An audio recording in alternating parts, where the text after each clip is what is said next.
Sour show after this. We live.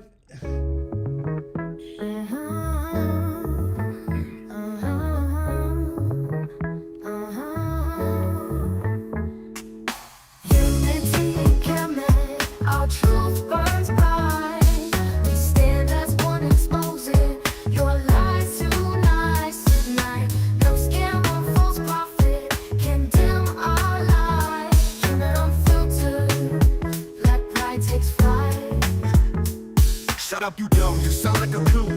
Get out, stay clear of this room. We proud, we black, but chef forever stay paid. They lies and chemists spray from the soil they mislay. Their tales are sham, cooked up by scammers who toil. So shut up, chief X, you're a grifter, spoil. Your bow-having drivel and your soul. Coptic verse, their language is liturgical, not to rehearse curse. While Ethiopian and Nubian cops and Cairo so merciful. Drop true surgical, leaving your myths pitiful. You act like black folks ain't speaking Remy, give me you idiocy. Buds deep, can't study, can't even see me. Bubble brother, hush up before I knock your sugar out. Don't twist our ancestors' lore, I'll butcher your clout. Unity and Kemet, our truth burns bright.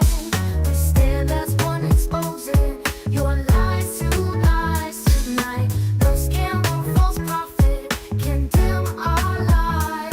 Kemet unfiltered, let pride takes flight. You claim you came from Baltimore, just more trash on display. I bet the faithful flock was up, dusting your ass away. Into that fat orange cat, you're dumber than a box of rocks. Pushing assimilation is politics that shock like cheating mock. We spot you from a mile, your act just isn't slick. This is real knowledge, not your kuna logical scholarship. If you scared, you should be watch as I spit. God's flame, no bars, no game. You're dumb when I put you to shame. When your twisted lies crumble and your fake talk fades, our united voice echoes, truth never degrades. From the ashes of the sea, our spirit invades. In Kemet's name, your false crown forever cascades. Rosie aka Amir, the scam's a total disgrace. Spitting away with one jargon at a crooked scheme and pace. You twist words confused, try to carve up a space. A fraud, your fake gospel body begin with no base. You try to fool slow raps with your bogus empty guys, but your clumsy act crumbles under truth piercing eyes. Kemet stands united, no room for your deceitful art. Step aside, false prophet, your lies will break a heart. Unity and Kemet, our truth burns bright. We stand as one, exposing your lies tonight. No scam or false prophet can dim our light. Kemet unfiltered, let pride takes flight.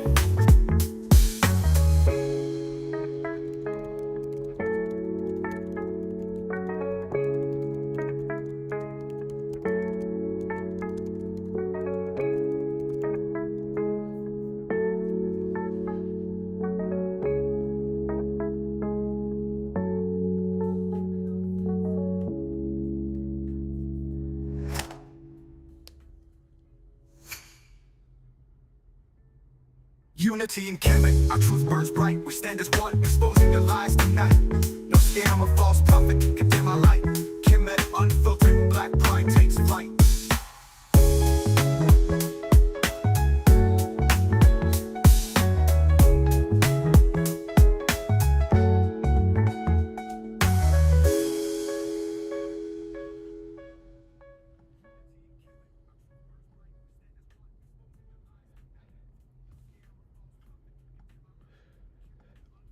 We are live.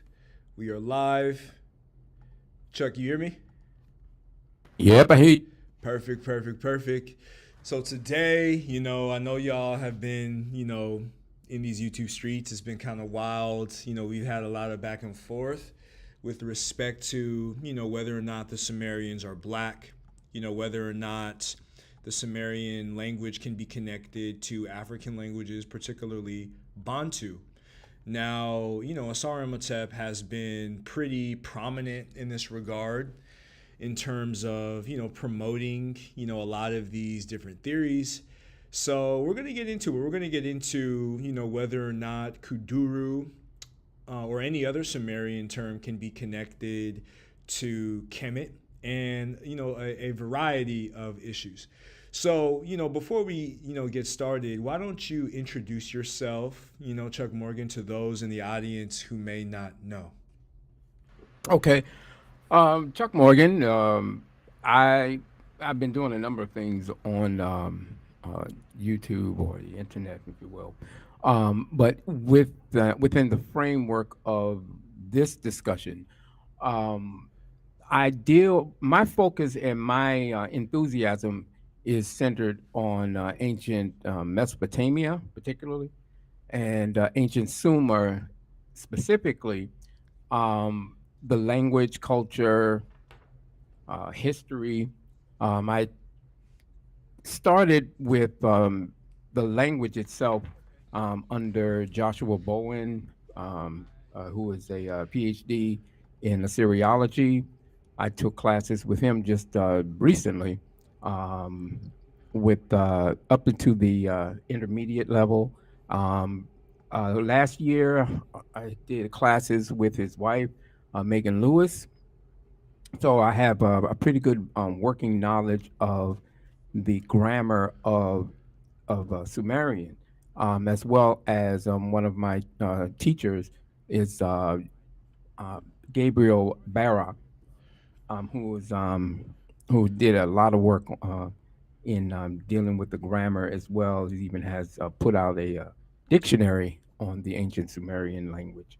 But that's another story. But that's my background with regards to this topic, and I I don't really care too much for people who, do what they do, whatever hustle they have, with regards to ancient cultures and how they see it themselves. But because I have a particular interest in this area, I am able to kind of see through the fakery of those people that are making claims that do not represent what's found in the grammar. It's not Mm-hmm. found in Sumerian studies. It's not found in any of the grammar books. You won't even find teachers in linguistics who are very well familiar with the structure of these languages. You won't even find them co-signing this stuff. And so the Asar Imhotep and I at one time, we were on speaking terms. I've been on the show a couple of times. We were talking about different things. It all went sour because I did a presentation on Garfield's program about 4 or 5 years ago, and he took exception to my, I guess, in his words, half-ass critique of Herman Hermstein, who put out a book called Black Sumer.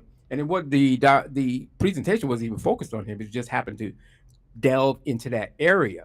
And that was at a time when I was just really getting into it, but hadn't really gotten gotten the language down packed. So at this stage of my studies, I'm far more advanced, and at the same time, I've taken an interest in comparative linguistics as well. Mm-hmm. And so that is what motivated me to focus on this particular topic.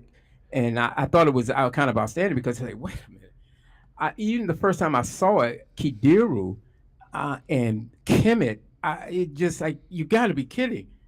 Yeah. you know and it took me a while because a lot of the stuff I just dismiss.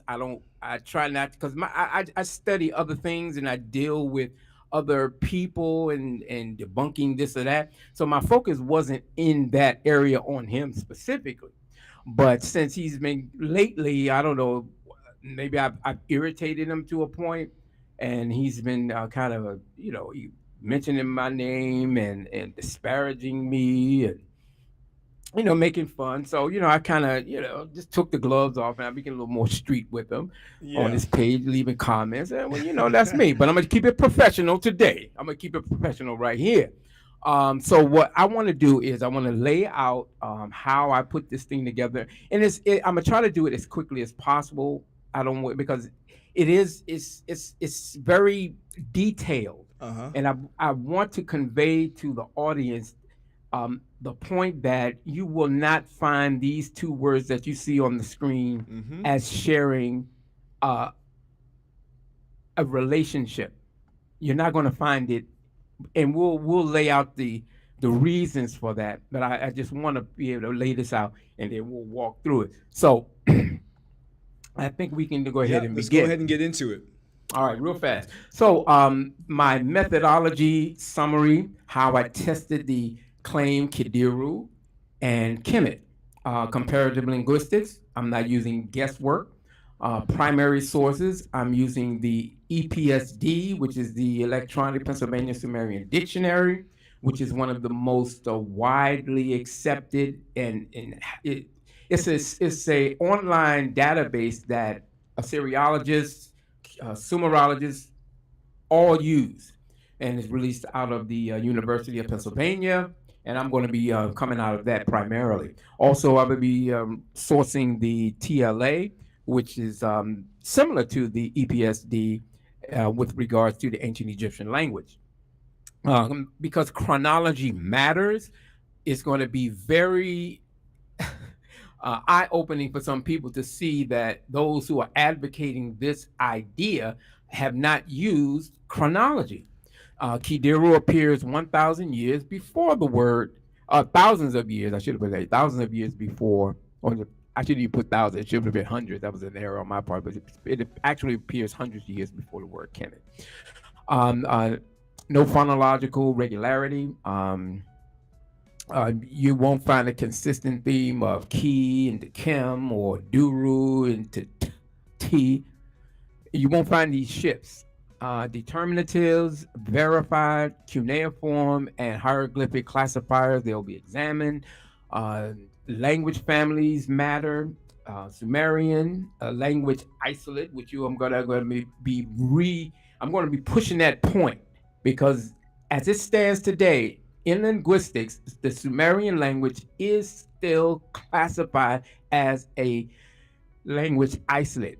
Anyone that differs with that, then all you have to do is submit your work to the journals that specialize in linguistics, language, et cetera, et cetera. We'll, at the end of the presentation, I'm going to give you a short list of all of those journals that anyone that advocates this stuff should be able to access and submit their work since they've been doing it for all these years, they claim.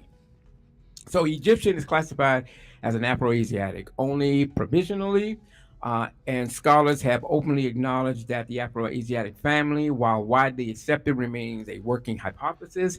And as a working hypothesis, it's not a scientific family like Indo-European, no shared structure nor historical contact. Yeah, let me stop you there right quick because these are some of the things and tricks that I've noticed that Asar does, particularly with people within this space, is that like he'll use catchphrases like Africanist and Yeah. these Greenbergian phyla. Some of the criticism which I agree with in the sense of like not taking Afroasiatic as if it is like beyond all reasonable doubt, as if it's not subject to testing consistently. But then he'll turn around and like use Proto-Bantu willy-nilly, which, according to historical linguistics, Proto-Bantu is actually worse than Afro-Asiatic. So like I can just see that you're being super, super meticulous with these issues to not, like overstep the bounds and like making sure that you're dotting your I's and crossing your T's. Yeah, and I want to make sure, and I'm glad you said that because I just want to keep this thing within the academic area, and I want to be particular on what I say. So Yes. any other arguments about it, that's not the focus. The focus, I'm just giving you as it is today. Okay. Yep. So the methodological framework and analyzing Kidero and Kemet. The historical linguistic approach was essential when exercising the comparative method as used in professional linguistics. Kidero is attested in early dynastic A, about 2600 BCE. Kemet is attested to around 1938 BCE or the 11th dynasty, and therefore that chronological control was necessary in putting this together. The linguistic classification determined that Sumerian remains a language isolate. Medu or Egyptian, generally classified as Afro-Asiatic provisionally.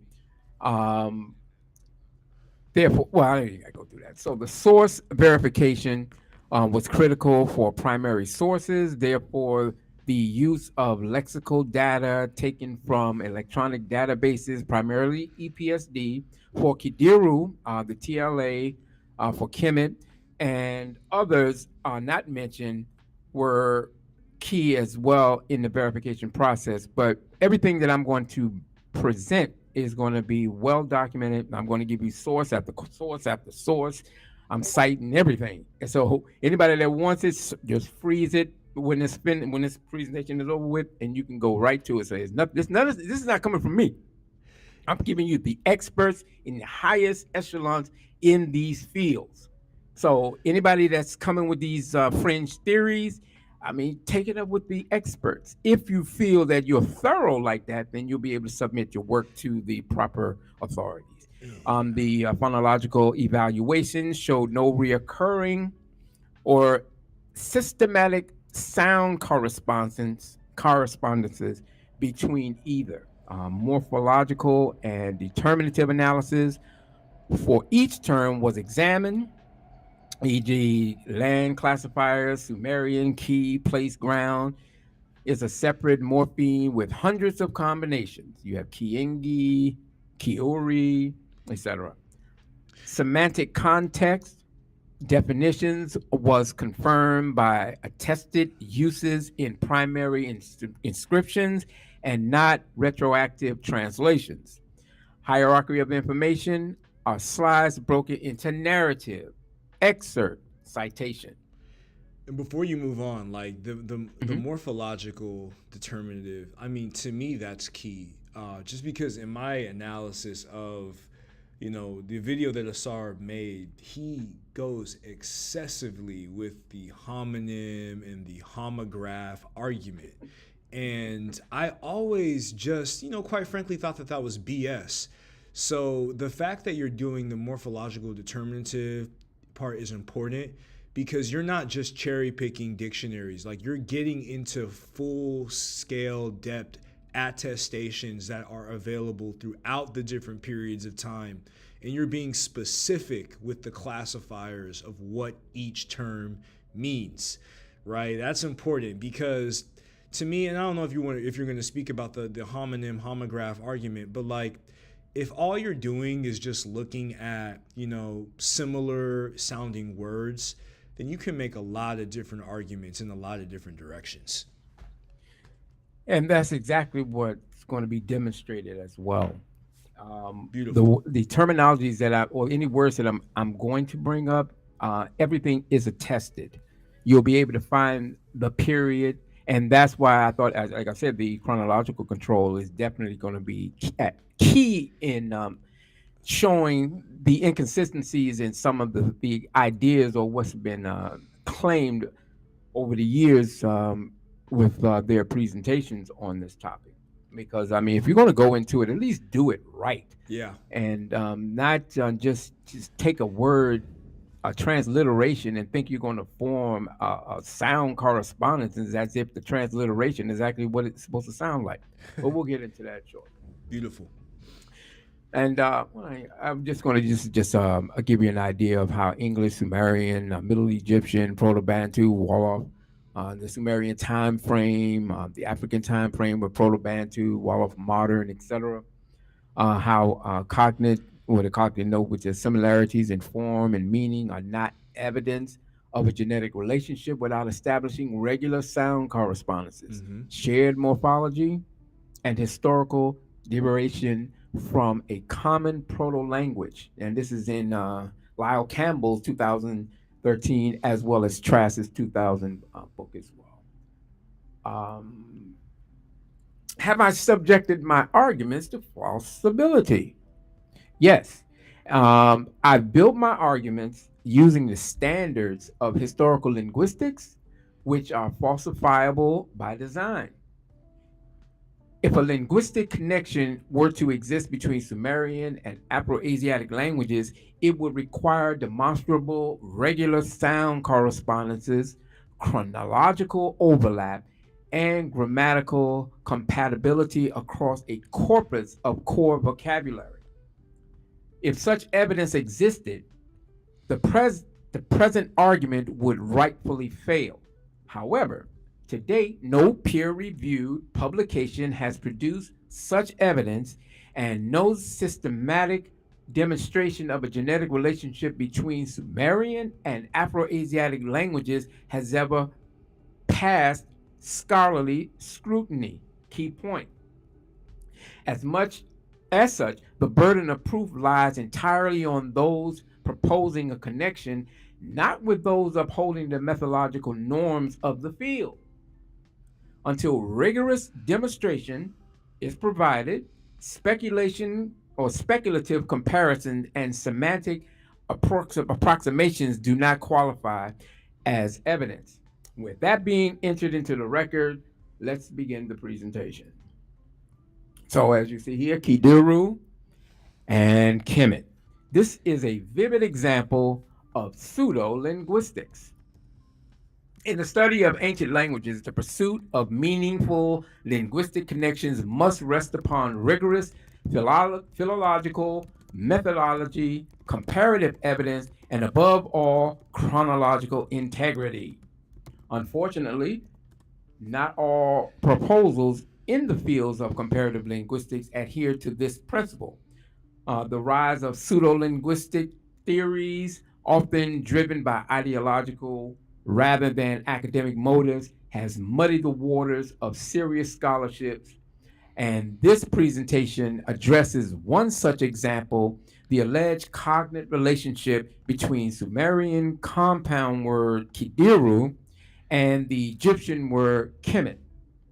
Despite surface level phonetic similarities, this proposed connection fails on multiple fronts: phonological, morphological, syntactic, and chronological. That's right, Bing. No Sumerian inscription records Kidiru as a toponym, nor does any Egyptian inscription reveal a borrowing from or resemblance to Sumerian landscape terminology. This presentation dismantles the flawed logic behind such comparisons and exposes the dangers of superficial linguistic associations divorced from the context of and history. By closely examining primary sources, expert translations, and the broader cultural framework in which these words function, I aim to reassert the standards of linguistic integrity,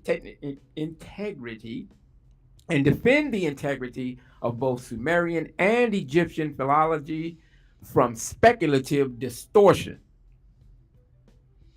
The term Kidiru is well attested in early dynastic Sumerian texts as a descriptor of irrigatable land or damp plots, a term tied to Sumer's agricultural and administrative practices, not a toponym nor demonym. By contrast, Kemet emerges much later in the Middle Kingdom of Egypt as a national toponym associated with the Nile Valley and its fertile black soil. No Sumerian inscription records Kidiru as a toponym, nor does any Egyptian inscription reveal a borrowing from this terminology. I think I did that twice.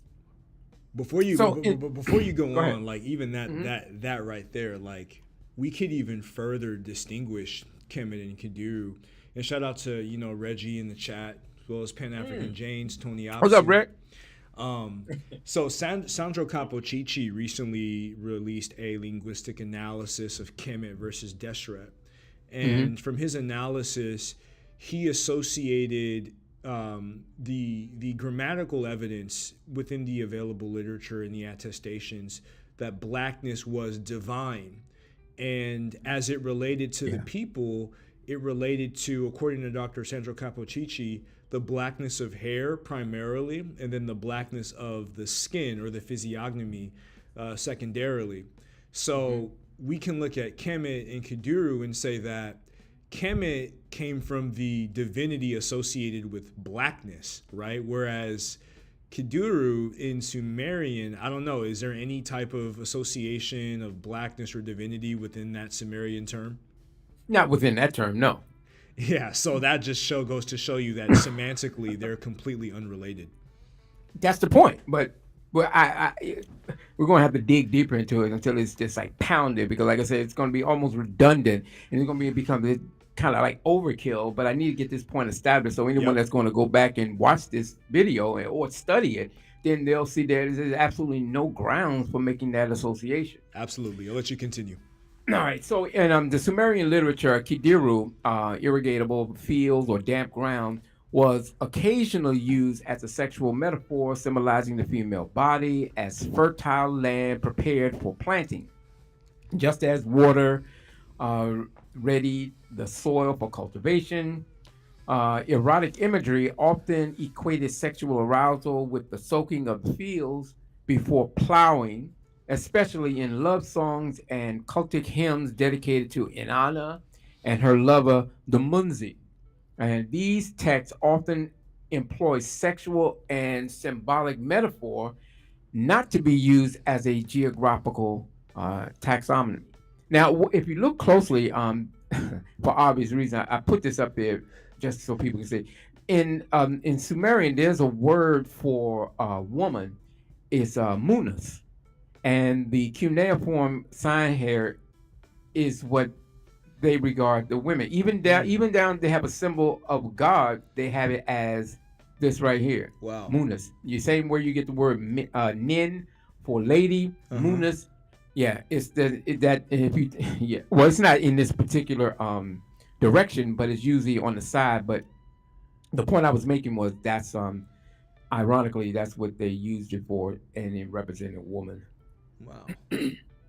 So and with this particular caption, I just wanted to people to see that this is one of the examples that I'm using where you'll find in those inscriptions where Kidiro is used, and that translated as I, the one of the vulva, am placed to be the pleasing, this moored boat of heaven of mine, clothed in beauty like the new crescent moon, this wasteland abandoned in the desert, this field of ducks where my ducks sit, this high, well watered field of mine, my own vulva, the maiden, a well watered, opened up mound, who will be their plowman. I'm sorry. My vagina, the moist and well watered place, who will put an ox there. Who will put an ox there? Lady, the king shall plow them for you. Demunzi, the king shall plow them for you. Plow into my vagina. Man of my heart, bathe her holy hips. Holy, the holy basin. They're And getting that's it in. that's pretty explicit, but it's pretty to the point of how Kidiro is used in that context. Yeah. All right. So So, let me make sure that I'm following. So we saw an example of Kiduru as irrigable land, and here you're seeing it as a vagina. Do I have that right? you're having as being a well watered location in the woman's body that's ripe for plowing. Perfect, perfect. And it's going to be even it's going to come up again, but we're going to see how in Sumerian inscription how this artificial or man-made field is centered off for this purpose as opposed to uh, a waterway adjacent to say a river. Yeah. And that also you'll see how people can confuse the two purposely, and that's part of why I'm doing this presentation. Okay, where I stop at? Okay, right here. All right, so the goddess Inanna invites the farmer, the god Debunzi, to consider her vulva as a field to be plowed.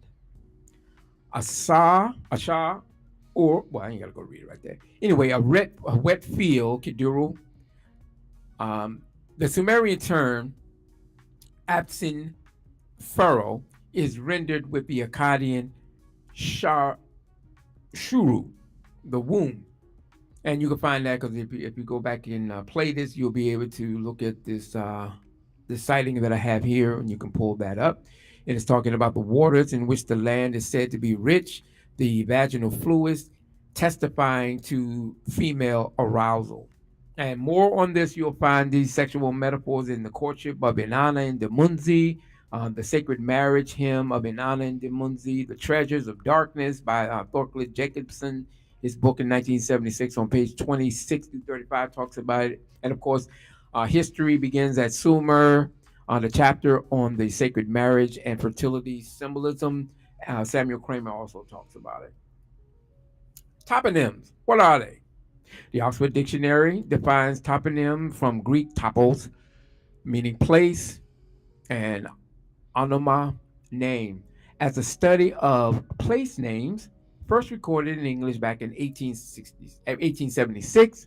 Over time, toponym has replaced place name in scholarly and geographical discourse. I got that from the online Oxford Dictionary, online etymological dictionary. And examples, of course, you'll see Hawaii, New York, Boston, California, Georgia, etc. So people who may not be familiar with it, those are classified as toponyms or place names. Sumerian toponyms, a semantic distinction to properly assess the claim of a cognate relationship between Kidiru and Kemet, it's essential to distinguish between authentic Sumerian toponyms and generic lexemes. Well attested Sumerian toponyms include Orumki, Nibruki, Lagash Larsa. These are city states in Sumer. And similarly, in Egyptian, Kemet functions as a toponym designating Egypt, Black Land. In parallel, you'll find Ki serves as a toponym for Sumer. However, Kidiru is not a toponym. And as defined in the Electronic Pennsylvania Sumerian Dictionary and corroborated by the Cuneiform Digital Library Initiative, CDLI, Kidiru refers to damp ground or irrigatable land or irrigatable field, a term rooted in agricultural semantics, not in geographical designation. No Sumerian inscription uses Kidiru as the name of a city, region, or state. Therefore, equating Kidiru with Kemet, a formal place name, and ethnonym reflects a fundamental misunderstanding of linguistic classification, semantic function, and historical usage. The two differ in grammatical category, attestation, and meaning. Refer to the Electronic Pennsylvania Sumerian Dictionary entry for Duru 5 and associated with CDLI attestations for lexical confirmation. You'll be able to find all of these in a text, so there won't be any hard to find inscription where you'll find these words in context. Now, regarding the toponym Kemet, the most up-to-date linguistic analysis of Kemet comes from Egyptologist Peter Bailage, author of Middle Egyptian in the Languages of the Ancient Near East, Lane. This is a series back in 2022. This work reflects the current consistent consensus among Egyptologists, including scholars such as James P. Allen, who also sits on the Lane editorial board. Bailage places Kemet firmly within the context of both geographical and political terminology. And I quote him as ancient Egyptian belongs to the family of Afro-Asiatic, also known as Hamitu Semitic languages, comprising almost 360 languages spread over the eastern Mediterranean, North Africa, Western Asia. This phylum can be subdivided into six main branches. This one I'm focused on is Egyptian and autonomous, now extinct main branch of the Afro-Asiatic phylum. And that's on page 1. If you get this book, it's pretty good. I got a couple of them. As soon as Reggie talked about it, I went out and got them. The toponym Kemet refers specifically to ancient Egypt. if you don't mind, I'm just going to use Egypt instead of having to go through back and forth Kemet to try to explain. Just I'm just using this for the sake of the argument. Yep. The hieroglyphic spelling that you see here is consistently accompanied by the land town determinative, Gardner Code 049, clearly marking it as a geographical designation.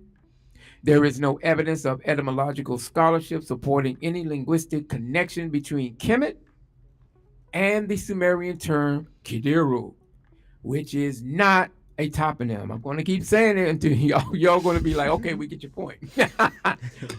Oops. Shit.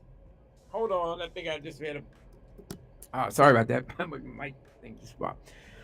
Whereas Kemet denotes a proper place name used for a unified territorial and political entity.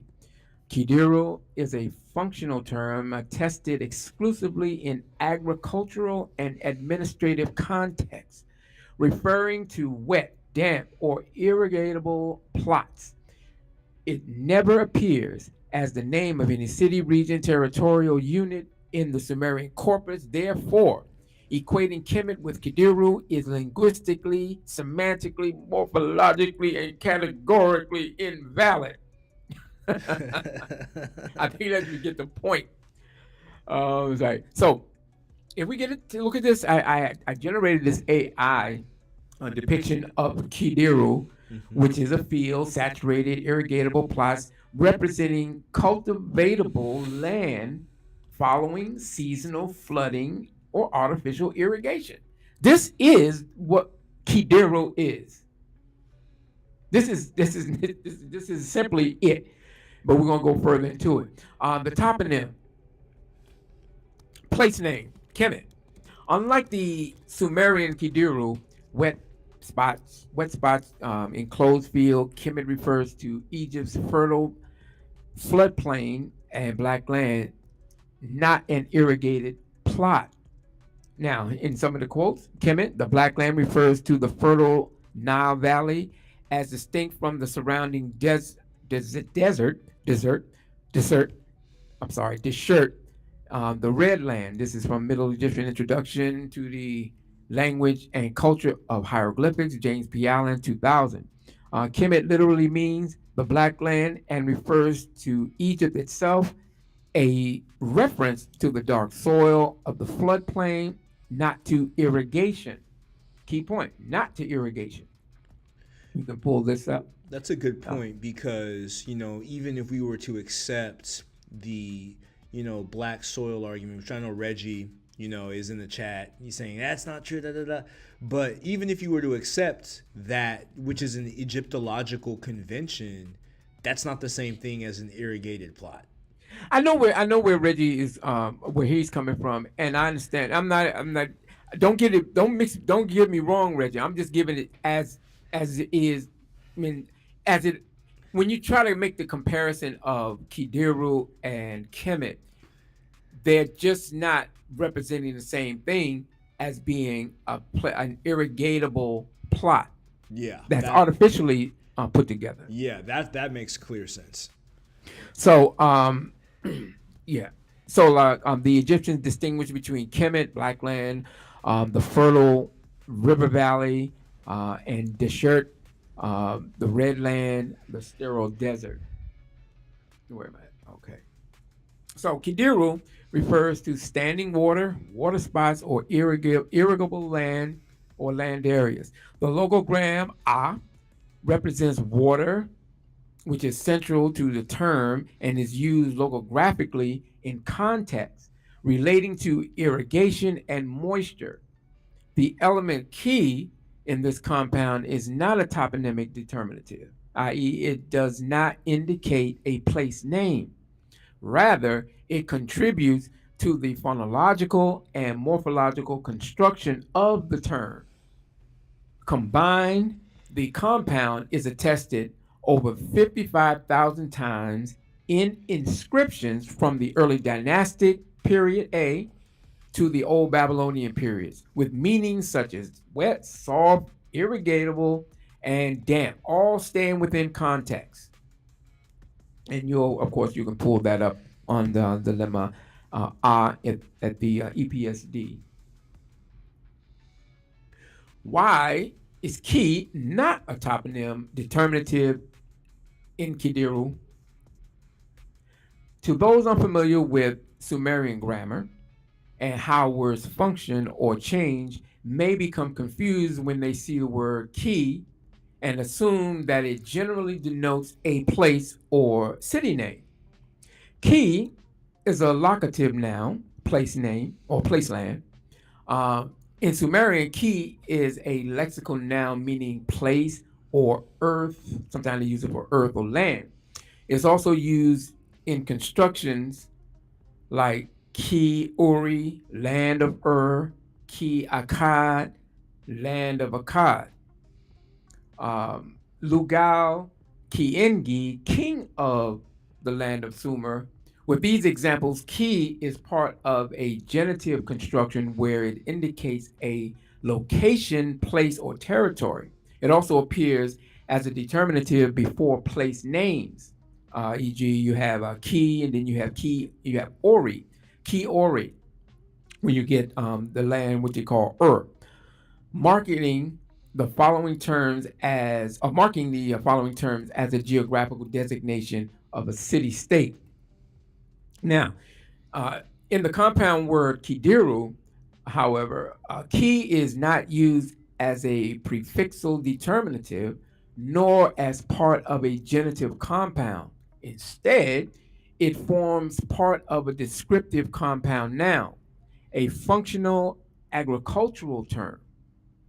Key contributes to the phonological and semantic nuance of ground or place.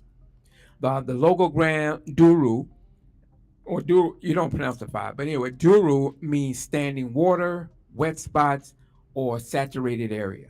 Together, kidiru refers to terms such as a wet spot in the land or an enclosed or irrigable field. Thus, in Sumerian grammar, ki may denote a literal place in certain contexts, where you have kiori. But in compound terms like kiduru, it refers specifically, it functions descriptively without serving as a toponym. And where I get that from, I got that from the what you see here, these sources, the CDLI 2000, when you pull up page 16, Duru 5, wet, moist, irrigated.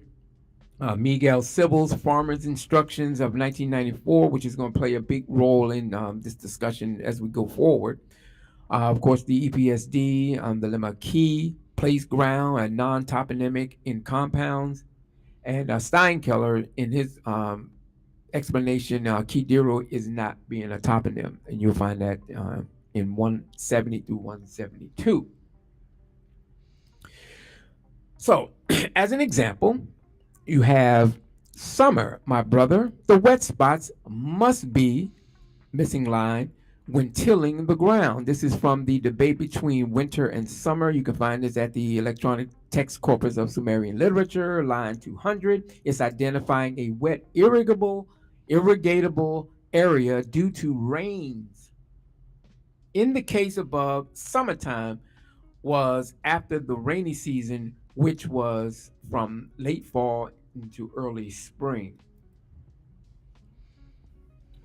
Asar Imhotep, who is not affiliated with any accredited linguistic institution, is a self-professed linguist who has advanced fringe theories widely considered unsubstantiated if applied using the comparative method in historical comparative linguistics.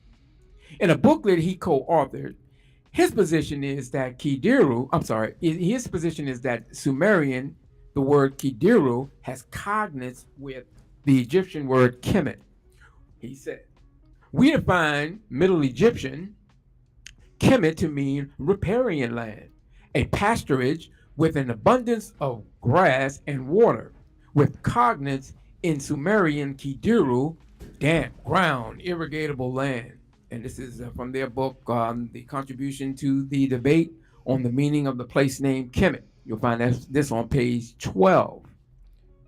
This quote is methodologically problematic. Asar anchors his definition to Kemet to Kadiru by describing Kemet as a riparian land, a pasturage with an abundance of grass and water. But this is a semantic bait and switch move. I picked that up. Pasturage can occur in uplands, drylands, or irrigatable fields. It's not synonymous with it's riparian geography. By defining Kemet as a natural landform and then linking it to Kadiru, which is a term for artificially managed irrigatable land, he collapses a critical distinction between natural geography and agricultural engineering. I want the people to focus on Yeah. how Elijah Muhammad said, think on that. Let me try. Kiduru is not a pasture. It refers to silt-rich enclosed tracts of land prepared for irrigation and plowing, not not to grazing terrain. As shown in the works of Professor Miguel Sybil, who was a leading Sumerologist and comparative linguist in a deep mastery of both Sumerian and Akkadian texts. Kidiru denotes a managed agricultural plot that is intentionally flooded, a far cry from the concept of naturally occurring riparian pasturage. This is a fundamental semantic mismatch. Therefore, if Kemet is interpreted as riparian, it implies a natural proximity to rivers. Kidiru, by contrast, reflects a human managed irrigation system. These are neither equivalent in meaning nor comparable in linguistic structure.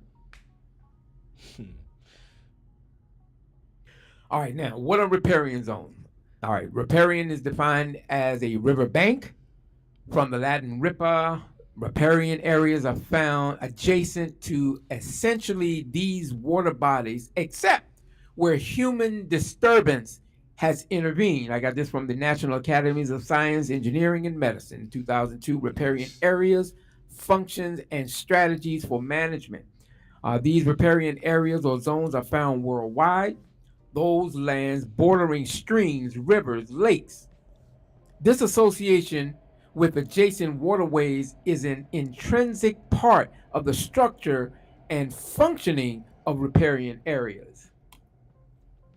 All right, so the following are a list of 4 well-known riparian zones, and then, of course, the Nile River. You have Egypt, Sudan, supports papyrus, marshes, date palms, agriculture. You have the Okavango Delta in Botswana, a unique inland riparian ecosystem with lush floodplains. The Zambezi River, you have Zambia and Mozambique. It's vital for grazing and fishing communities. Of course, the Indus River Basin in Pakistan.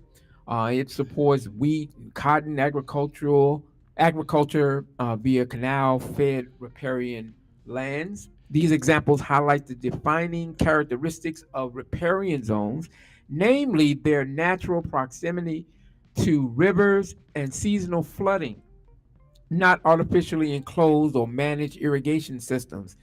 This directly contradicts the meaning of the Sumerian term Kidiru and therefore falsifies the claim that Kidiru and Kemet are cognate, as Miguel Sybil in 1994 explains. For Kidiru, literally wet spots, see Steinkeller 1981, Yamamoto in 1980, and of course Mikawa in 1984. Note the syllabic spelling Ki-du-ru in source D. It appears to designate the portions of a field with temporary standing water resulting from the flood, not because of artificial irrigation. In other words, it designates the portion of the field on which the flood, after the water is gone, will leave a deposit of silt with favorable effects regarding productivity. Thus, in economic texts, a more precise translation often is irrigatable land, regardless of the actual condition of the soil. This is from the farmers' instructions, a Sumerian agricultural manner, 1994, page 69. Sybil clarifies that the water in Kidiru results from natural seasonal flooding, not from artificial irrigation canals. Artificial irrigation requires planning, digging, and maintaining structures, a human engineering feature within a riparian setting, specifically a prepared or enclosed field used for irrigation or temporary water retention. It does not denote the riverbank or marshlands itself. In contrast, the marshes of southern Mesopotamia, such as the Hamar and central marshes, represent natural riparian waterland ecosystems formed by the seasonal floodings of the Tigris and Euphrates. One of the key points in the Sybil Miguel quote was the field and not the river. So you have this term Asakidirubi. Asakidirubi explicitly places Kidiru within a field, Asa, and not along the riverbank or marsh. It's a clear reference to localized patches of standing water that needs to be fenced, showing human management of irrigation, not a natural geographical feature like a floodplain in Egypt. So in this translation, we, as you underlined, Asarki Dirobi, watch the spots with standing water in the field. It should be fenced. This is from the farmer's instructions, or you can go to the Nippur text, um, tablet 5, line 1, tablet 5 and 1, line 6. And you can also pull this up at the electronic text corpus of Sumerian literature, and you'll find the exact same thing. So Asa, water, irrigated field. Sa modifies the meaning. This is in Sumerian grammar. The Sa modifies the meaning of water, by specifying what kind of water or how it functions. In this case, water associated with irrigation or a managed flow. So you have key, place, or land. Duru, enclosed, damp area. Be, which is the third person singular, a pronominal suffix meaning his, her, or its. Thus, line 6, Asa ki durubi is referring specifically to prepared damp plots of land ready for cultivation. It's irrigated in enclosed field. I'm giving a breakdown of this phrase that's found within the Sumerian text that clearly shows what it's talking about. This is not something to be. It's ambiguous. It's not something vague. They're specifically using this term for this reason.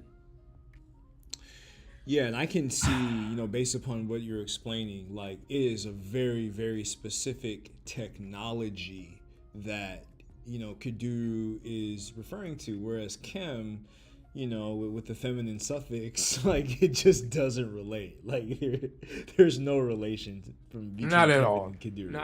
Not at all. So here's another for people that want to get a bird's eye view of it. This is Kidiru. This is an area. This is irrigatable land, water that's collected from a storm. This is how they use it, and this is something that in Sumerian agriculture they did. It was a trial and error process that led up to being able to perfect this process. So Webster's Ninth New Collegiate Dictionary defines riparian as relating to or living or located on the bank of a natural watercourse, as a river, or sometimes of a lake or a tide water. The terms streamside areas, stream banks, bottomlands are frequently used interchangeably with riparian areas. And if you look at the illustration closely, And I got this from the riparian policy of December 2004, managing water courses and riparian zones in the Courig local government. I think that's in Australia. But it clearly shows you, if you look, you have the water course, you have the bench, and here's the bank. This is the core of a riparian zone. This is how Kidiru is. This is not a Kidiru thing. And I put this illustration up to give you an idea of how it sits. A riparian zone sits on the banks of a river or stream. You get the point? Yeah, and I can see, some of the games, that Asar will play is like he'll say, "Oh, it's in the semantic field," and he'll give himself, semantic semantic leeway, and say, "Oh, it's loosely, the floodplain is loosely related to the riparian zone, therefore any term in the semantic da, da, da, da, da." But the problem with that argument is that literally, like, you're gonna get into, and you've gotten into the morphology, but like you don't see the sound correspondence, like you don't see it systematically in both languages, in the related terms, the terms that deal with the velar and the terms that deal with the labial at the second consonant position. You just don't see it. No, you don't. And that's key. And if you're not familiar with this stuff, and somebody's telling you that if you use it's cognate, this, you're not gonna challenge it. Number one, because even if anybody would just say, well, in the Sumerian, who's gonna go and do really take the time and analyze the language and take courses on it? The average person's not going to do that. No. So you basically take the person for what they say at face value, you know. But in my case, this is, like I said, it's something that I enjoy studying. I enjoy it. Some cool people that I know in the classes. So when I see people that are coming with stuff that's just not accurate, I mean, I just can't. I'm tired of sitting back and just taking it. So yeah, this is part of why I'm doing what I can to bring clarity and context to this thing, as well as rigor, and so that if you need, you can use this as ammunition to combat that pseudoistic talking point that Kidiru and Kemet have cognates, and they're somehow related. Yeah, and no one from Facebook talking trash is in the chat right now. Oh, okay. So according to Asar's theory that Kemet, a riparian land, is cognate with the Sumerian word Kidiru, he's either unfamiliar with the semantic and historical context of the Sumerian lexicon, or he's willfully promoting a misleading association, and I'd opt for the latter. We define, of course, as we said earlier, we define Middle Egyptian Kemet to mean a riparian land, a pasturage with an abundance of grass and water, with cognates in Sumerian Kidiru, damp ground, irrigatable land. So this is just like on the surface. You just accepting it because of the generally accepted view that that's what Kidiru means. But as we're seeing, Kidiru is much more than just that. So the above claim is both linguistically unfounded and historically unverified. The term Kidiru is well attested in Sumerian administrative and agricultural texts. The above interpretation misrepresents both the Sumerian lexical tradition and the concept of riparian land. In Sumerian, Kidiru refers specifically to an enclosed, artificially inundated plot of land prepared for agricultural purposes, not to natural riverbanks or floodplains. The term is defined by functional use, irrigated, enclosed, bounded, rather than geographic proximity to a river. So, with cognates in Sumerian, Kidiru, damp ground, irrigatable, this assertion undermines the very foundation of what constitutes a verifiable cognate in historical linguistics. His use of cognate is being used loosely to mean any word that sounds or seems semantically similar across languages, regardless of historical context or linguistic lineage.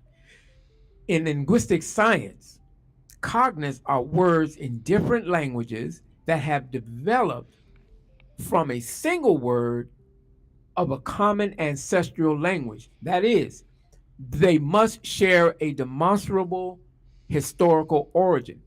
And here in this quote, cognates are words in different languages that have developed from a single word of a common ancestor language. That is, they have a common historical origin. Lyle Campbell, Historical Linguistics Introduction, third edition, page 20.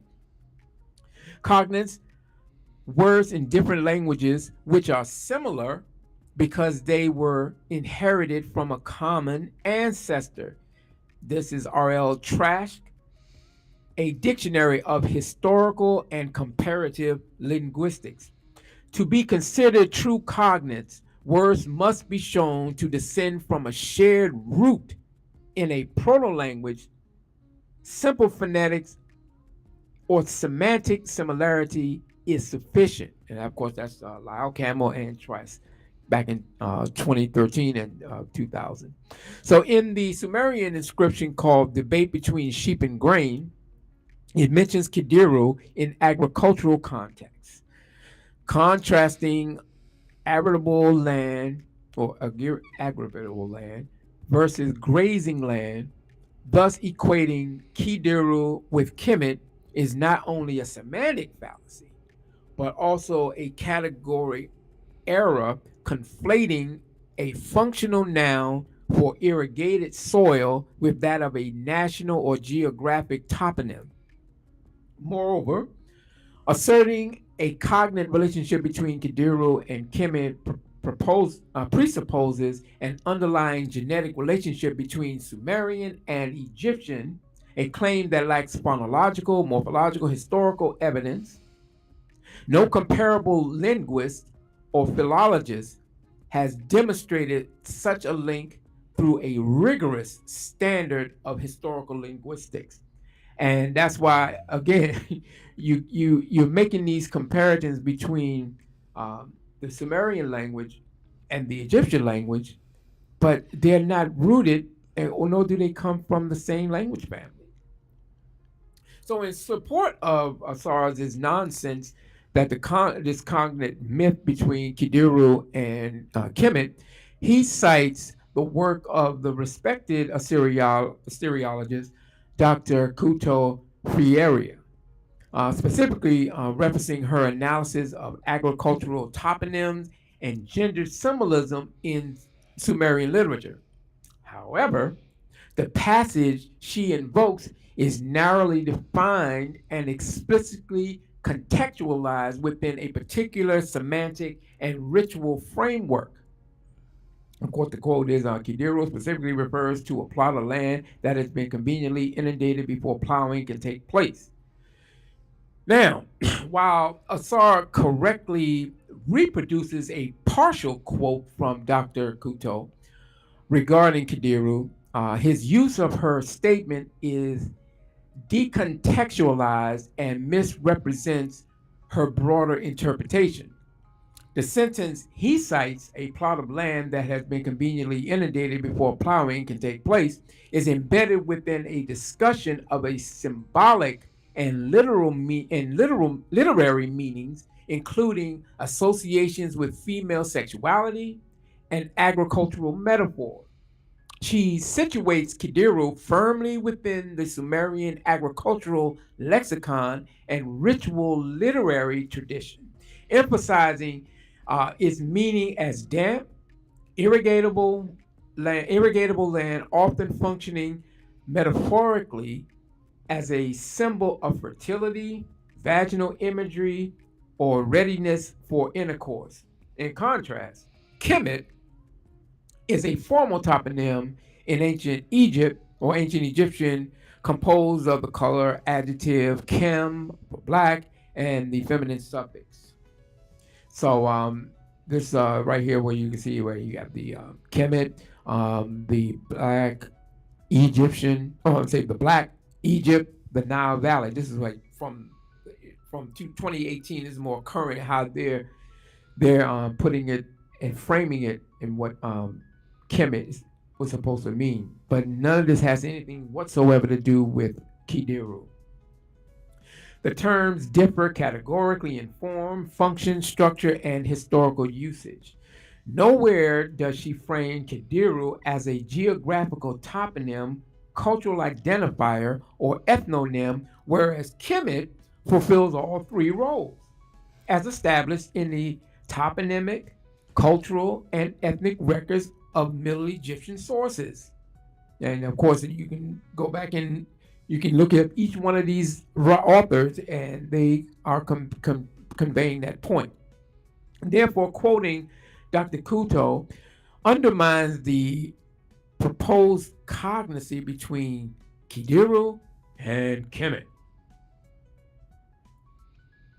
Out of concern for accuracy and verification, I consulted Dr. Kudo Fayaria and asked her about any such cognate relationship between Kidiru and Kemet and whether she wrote or supports cognacy.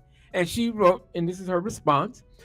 Thank you very much. You say, Chuck, if I may, thank you very much for your email. I am not sure whose presentation it was where you saw what you saw mention the relationship between Kidiru and the term Kemet. In any case, I haven't dealt with that in any of my papers and articles as far as my memory recalls. Perhaps the speaker brought my views on Kidiru into relation with his or her own perspective on the word Kemet.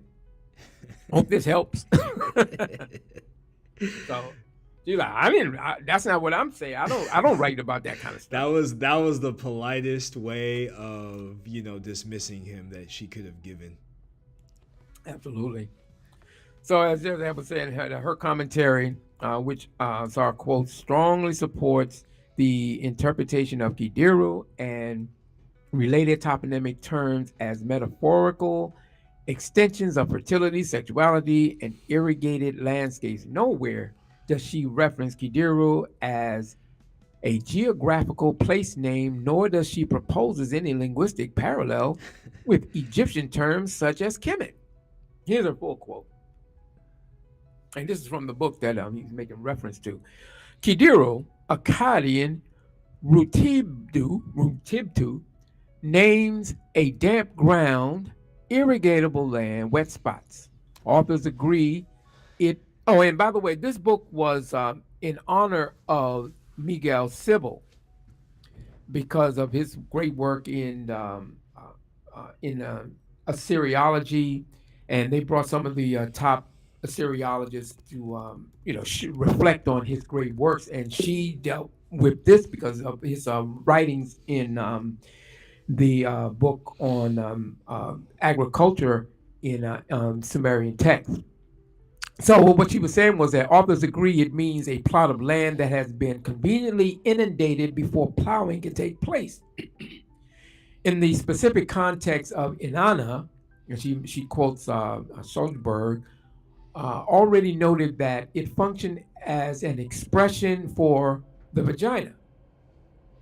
Commentary and talk about the line. There is a manifest internationality in both Anana H and Ni 9602 in insisting on the notion of humidity, which seems to hint at welcoming genitals and sexual fluids, besides the fact that Kidiro alludes to a field ready to be plowed, reinforces the semantic association between plowing the fields and having sexual intercourse. That has been pointed out so far. Kidiro is also mentioned in relation to sheep and pasture in the shepherd and the farmer. And in one instance, sheep are said to graze in the Kidiro. That's at the shepherd and the farmer, 76, Stefani, 1998. So this is that full quote that I just wanted to put that into the record for context and clarity. So I also consulted Dr. Arnaud Fournet who is a French linguist and historical linguist specialty regarding the same claim about cognitive relationships between the two words. And he mentioned, dear Chuck, as you wrote, this looks like very bad scholarship. Egyptian kemet is a feminine noun, T, derived from an adjective meaning black in reference to the mud born and washed ashore by the Nile River. This word has nothing to do with Kidiru. Stay well. That's a historical linguist. Completely shut it down. Yeah. So I just did that because I try to touch base with these people. Because he said his request in this video is like, don't come to me unless you have a Sumeriologist and a historical linguist. So it looks like you brought both in these two scholars, and they completely shut it down. Well, like I said, I mean, if you're trying to sell, some of those funny books that he pushes, naturally you want to build a controversy around them. So if you have some prominent linguists or historians that are debating you, that makes you look good. I mean, what do you Yeah. have to lose? That's true. That's It's very a setup. true. It's all a setup. Yeah. Because then you're gonna get let me check this book out. So it's all part of a game. Yeah, definitely. All right, so chronological mismatch, a key falsification point. One of the foundational principles of historical linguistics is chronological control.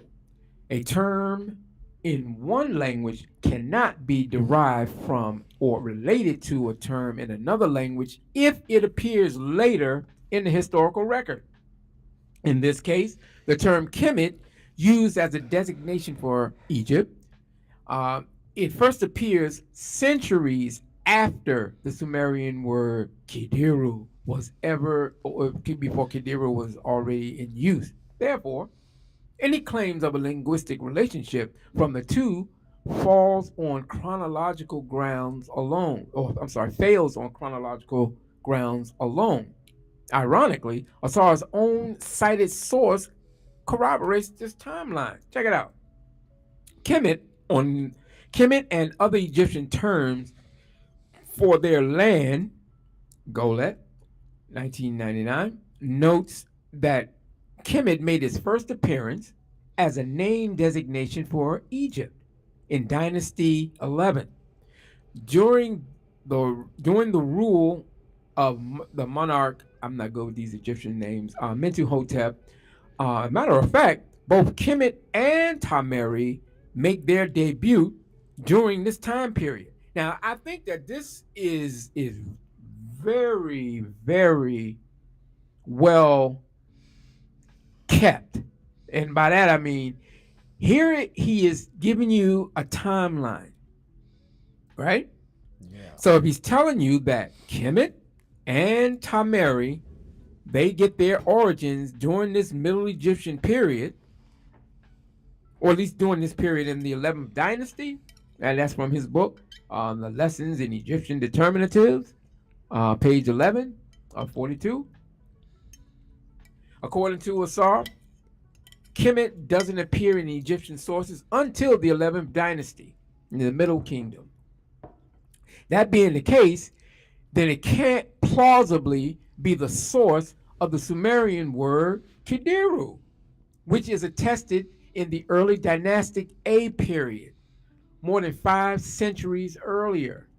Even if one were to assume a hypothetical contact scenario, one for which there is no archaeological or linguistic evidence, the relative chronology alone invalidates any claim of borrowing or cognizance in the direction proposed.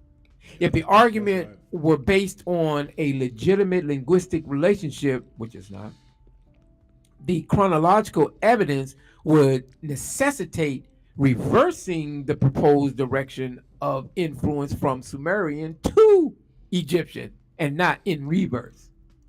You see the point? Yeah. Because if the Sumerian had the word Kidiru, then it should have been, Sumerian has cognative with the Egyptian word Kemet. Yeah, and more importantly, like if they're related in the same family, which I don't know if he's going to use Chianan to or Chicom, you would have to show the reconstruction of the protoform in the ancestor language, and then describe how that evolution and transition to the descendant languages is regular across every instance. But you don't Exactly. see it in any of the associations that he No. makes. Nope. And even the meticulous nature for which you're describing the time period, I never see that in any of his work with Sumerian or Egyptian, And you because won't you see can't. If you have it. time as It's bad. You won't a see it because you can't. you can't. Even under that premise, there exists no phonological, semantic, or morphological correspondences between Kemet, Kidiru, and Kemet. The term Kidiru is not a toponym. No. It refers to an enclosed, irrigatable agricultural plot often used in symbolic and metaphorical contexts. Kemet, the two terms are entirely divergent in form, function, lexical category, historical context. Any proposed connection between them is therefore untenable on both linguistic and chronological grounds. Yeah, and Reggie added in the chat, King Kedi first mentioned Kemet in the instructions to Mary Kare, and if I'm not mistaken, that's like ninth or 10th dynasty in the right at the onset of the first intermediate period. Still after, still comes after that. Yeah. According to the digital corpus, oh, and this is coming from the TLA, the earliest attestation of the term Kemet appears in the pyramid text 246, line 368, during the reign of Unas. And this is the consensus among Egyptologists. Now, in this instance, Kemet functioned as an adjective meaning black, describing a ram, not as a geographic or ethnic term just yet. In this passage, you have, um, for you are the black ram, son of the black sheep. So here we have it. I'm just using this as an example to show how this is, is being used opposite of what how Kidiru is. Kemet, as a toponym for Egypt, i.e., Black Land, doesn't appear in the Middle Kingdom, specifically in the 12th dynasty under Sinuet the First. This means that the toponymic usage postdates the earliest textual evidence of the Sumerian term Kidiru by approximately 400 years. Kidiru, denoting an enclosed plot of irrigated or saturated land, was already in use during the early dynastic A period, particularly in the administrative texts from Lagash under rulers such as Lugal and Matea or Matena. And you can find that in Sibyl's 1970 79 Nyirsu administrative tablet where it talks about it.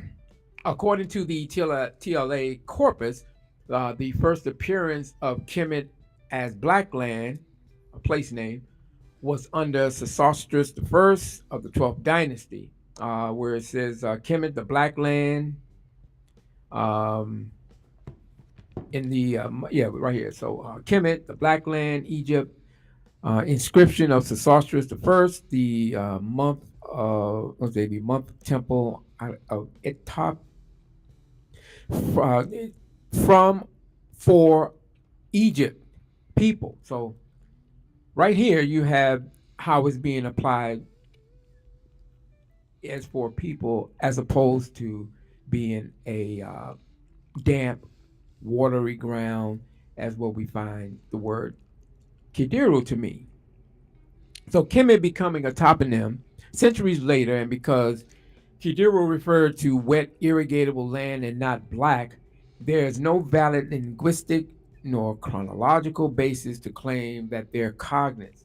The most attested Sumerian word for black is Gigi, not Kidiru, nor is Gigi toponymic.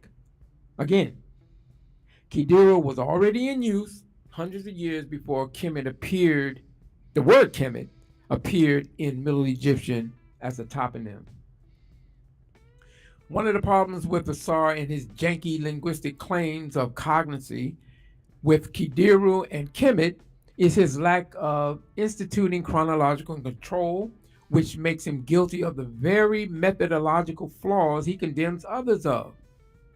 Chronological control in historical linguistics refers to the principle that you cannot propose a relationship between two words or languages unless the timeline of their Yeah, attestation that's supports facts. it. That's facts. So, yeah. And so, knowing this fact, which is a foundation in historical comparative linguistics, as far back as Archibald Seiss to the present, if Assad develops an excuse as to why he rejects it, then you know it's pseudo linguistics and not comparative linguistics. Chronological control allows linguists to say word X existed in language A by 2200 BC. Language B emerged only after 1500 BCE, so it could not have influenced language A before that. I'll try to put it, just kind of break it down, make it seem so simple. And that's how as simple as it is. This is essential when debunking pseudo-linguistics or pseudo-linguistic claims, such as asserting that Sumerian terms like Kidiru is related to the Egyptian word Kemet. Even though Kidiru is attested centuries earlier, the third millennium, than the use of Kemet, even though I think I made a mistake on how I put that together. But anyway, the point I'm making is that it was in existence before the use of Kemet, and you can't get any more clearer than that. So Asar's janky linguistic method makes him guilty of the very methodological flaws he condemns others of. Chronological priority, i.e., when Kidiru appears versus when Kemet appears. Linguistic clarification. Sumerian, a language isolate.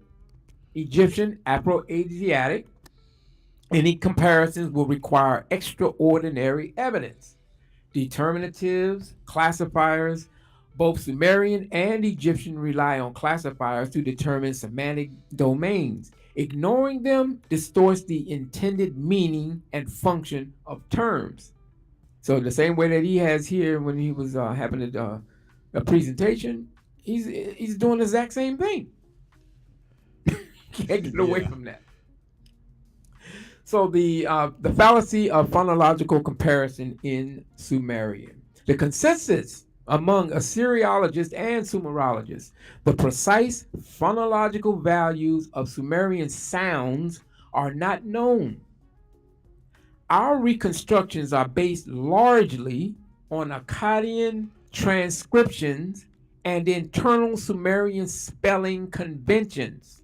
This is Ezert's Sumerian Grammar, 2003, as well as in Thompson's Sumerian Language Book of 1984. We don't know exactly how Sumerian was pronounced in a detailed phonetic sense. We only approximate values based on how Akkadians wrote down Sumerian using Akkadian Semitic phonology. So, if leading experts in Sumerian language and grammar aren't certain of its original phonology or how things sounded, how can a non expert claim precise sound matches to Egyptian or Bantu forms in the classic definition? This is the classic definition of pseudo linguistics. Now, Man. I want to kind of focus on this Yeah. because, again, how when we like, so if I'm studying Sumerian, I'm going according to how the curriculum is taught. I'm not saying wait a minute. They'll tell you right in the in level one. They'll tell you we don't know exactly how these things are pronounced. What we have in these transliterations are not how the language sounded. So anybody that's going to take a transliteration, take a consonant and think that this is how it's supposed to sound, you don't know anything about what you're doing here. Yeah. And that's where we're gonna kind of touch on that in a moment because it's going to show that this is not historical linguistics. It's some type of historical pseudo linguistics. All right. So the fallacy of phonological comparisons in Sumerian. All right. Phonological uncertainty. We don't know if Kidiru sounded anything like Kemet. Any sound comparison is purely speculative. Morphological mismatch. Kidiru is a compound noun. Ki, place, duru, an enclosed man-made water field. Kemet is a root plus a feminine suffix. Kemet, black. Their grammatical structures are completely different. Lexical functional mismatch. Kidiru describes a bounded agricultural plot, usually flood related or flood affected. Kemet is a toponym for Egypt. One is a man-made field developed a man-made field developed classification. The other is a national or geographical name. It's clear as day. Sumerian compounds typically follow a noun or noun plus adjective structure. Egyptian morphology relies on triconsonantal roots with grammatical gender markings. Therefore, the two languages do not share a common morphological topology, which further undermines the claim of cognition to conduct a valid phonological comparison between Sumerian and other languages, i.e., e.g., Proto-Bantu, Wolof, Collegian, certain methods requirements must be met. So you have one, phonetic accuracy of both words. We lack this for Sumerian. Regular sound correspondences, none are demonstrated. Cognitive testing across set words, only cherry picked associated words. Chronological and aerial plausibility. No contact between Sumerian and Bantu speakers. Campbell, Trask, Hawk, and Joseph, they all talked about it. And on this point, before you continue, like I heard him make an argument to defend the morphological, inconsistencies of like some of the morphemes may have been deleted or certain elements of it in Sumerian may have been removed over time or may have been, eroded over time, and that's why there's a difference. Have you seen any evidence of that? Do you notice how he gave himself wiggle room? Yeah. Yeah. Yeah, that's how they play these little games. No, I haven't. No, we don't find any evidence of that.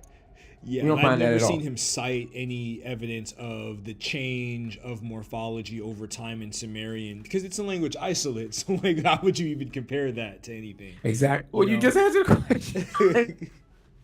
But see, this is the kind of thing that we were kind of going over.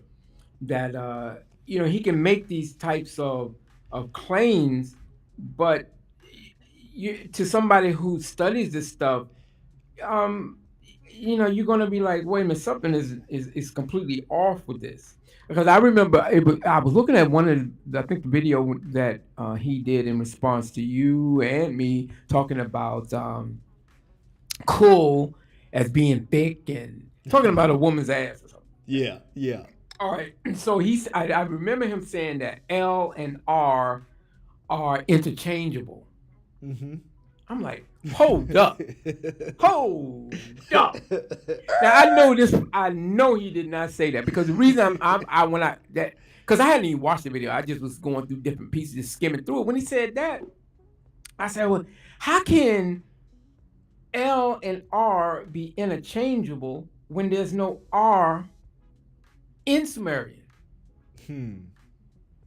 I mean, now that's what we said. Now make that make sense. Yeah. Because Sumerian only had one liquid consonant, and that I think what they call it that was the L. Yeah. But the R, it's not there. So how can it be interchangeable? And where's the evidence? Why didn't he cite an Assyriologist or a Sumerologist who deals with the language and the grammar, showing how they're interchangeable.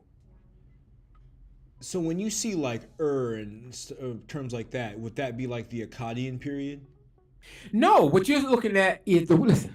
That R that you're going to find like and kur, and because there's very few words in Sumerian that has an R that you will Yeah. even find. What you'll find is you'll find borrowings from Akkadian.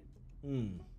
But when we see it, like if you see it say cool, the L turned into a R. No, what you're looking at is a Sumerian cuneiform transliteration.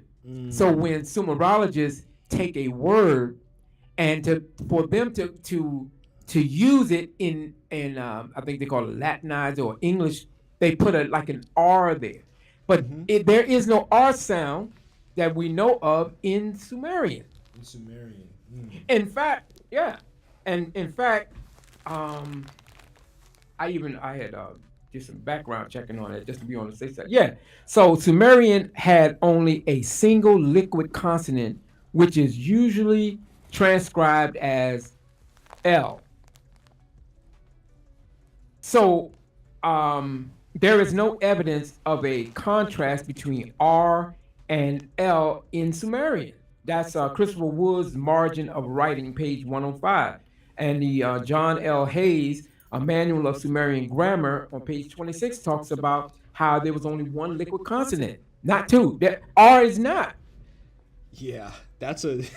So that right there. So when he said that, I'm like, dude, obviously you don't know anything about how Sumerian grammar works. Sumerian only had one liquid consonant. And that just And they invalidates- reconstructed, huh? I'm saying that invalidates any connection that he would make using the R to Bantu. Yes. That's it. That thing falls completely flat. There's no evidence of a separate R morpheme in Sumerian language. It's not there. That's not any any Sumerian teacher. Ask him to check them. He can go to who did he used Halloran. John A. Halloran Yeah. in the Halloran's dictionary. Now Halloran's book, and this is something else that we didn't even get into. Halloran and a Assyriologist, nobody takes John Halloran serious. Here's a guy who took, and this would be like me. I take some classes, I reach a certain plateau, and then I write my own dictionary. Yeah. And I do not give you any attestations for the words that I'm using. So when you look for cool, you won't find it in Sumerian literature. It's not there at all. So when you say thick, to be round in a sexual, you're not going to find that. Where is that? He couldn't find it. Halloran definitely didn't put it there, and it's not found in any Sumerian dictionary, encyclopedia, nowhere. It's because it doesn't exist. And if you look in the EPSD, it'll be zero attestation. Yeah. Yeah. I mean, And it's for him pretty to standard. say that it cool during the core, no, there's no R sound. That's only when you look at the transliteration in English. And What is that's wrong with you? and that's a key point because even in the debates with Obadale Cambone, the issue with Asar is that he tries to use computational linguistic terminology to get around IPA, and I think you're going to get into that. I don't want to Yeah. No, we didn't even get into Yeah, that. so I'm gonna let you get into that part. No, I'm because I didn't necessarily put it in a presentation because I was dealing with so many other things. Oh, okay. But I mean, because I had been talking all week with my good brother Netta Neb, and shout out to him. Yeah. And because he was always talking about the importance of the IPA, and the IPA. You're not going to be able to. Well, let me go to the next slide, and then keep we'll going, work keep our going. way. Then you'll get the point. Yeah. Instead of me having to just do it like that. All right, so Kidiru and Kemet, the lack of phonetic accuracy of both words. There is a complete lack of sufficient phonetic reconstruction for Sumerian. Comparisons become baseless without a phonetic baseline for both. I'm trying to speed this up. Regular sound correspondences. There's no established reoccurring sound laws linking Sumerian to Proto-Bantu or Afro-Asiatic languages. Cognitive testing across a broad lexicon. Real comparative work involves testing entire basic vocabulary sets, not cherry picked pairs. Chronological and aerial plausibility. Sumerian, southern Mesopotamia, 3000 to 2000 BCE. Proto Bantu, reconstructed to 1000 BCE or later in Western Central Africa. No evidence of geographical overlap or documented contact ever occurring. The comparative method depends on establishing regular sound correspondences between sets of words, similarities that are not systematic nor systematic and not are not. Let me try again. Let me start again. The comparative method depends on establishing regular sound correspondences between sets of words, similarities that are not systematic are not evidence of generic relationships. Genetic relationships.